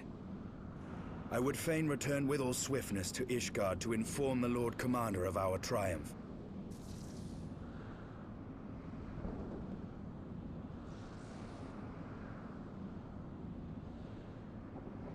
But we must first have words with Hraesvelgr. There are parts of this tale that the worm has kept from us, and I would know wherefore.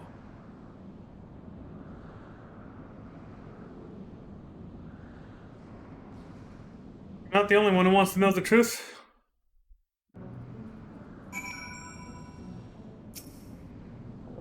All of it. Though Nidhogg is fallen, my heart is yet heavy. and this stain of corruption pleases me not. Oh, your armor, yeah, it's red now instead of black because you're covered in blood. When all has been put to rest, I must needs forge my armor anew. Hey, you got a broken horn now, too. At least he's patient about getting new armor, though. He's like, I'll stick with this for now, until everything's over. The song begins. With Nidhogg fallen, none save Hraesvelgr remains to answer our questions. Let us trouble the worm again. And if Iceheart yet lingers at Zenith, all the better. Excuse me, I would have her hear the truth from the dragon's maw. No. Back to Hraesvelgr we go then.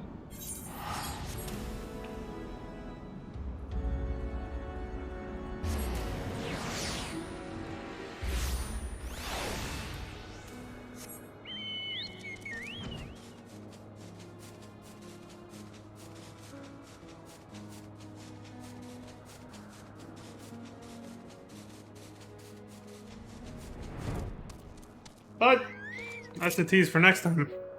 And by next time, I mean I'll be right back in about 5-10 minutes. It's time for me to take my break. Yeah, don't worry, I'm not ending the stream. But yeah, it's the 2-hour mark, just 8 after, so I'll be back in a few, folks. And then we'll get the truth out of you. I almost said these two, but Hraesvelgr.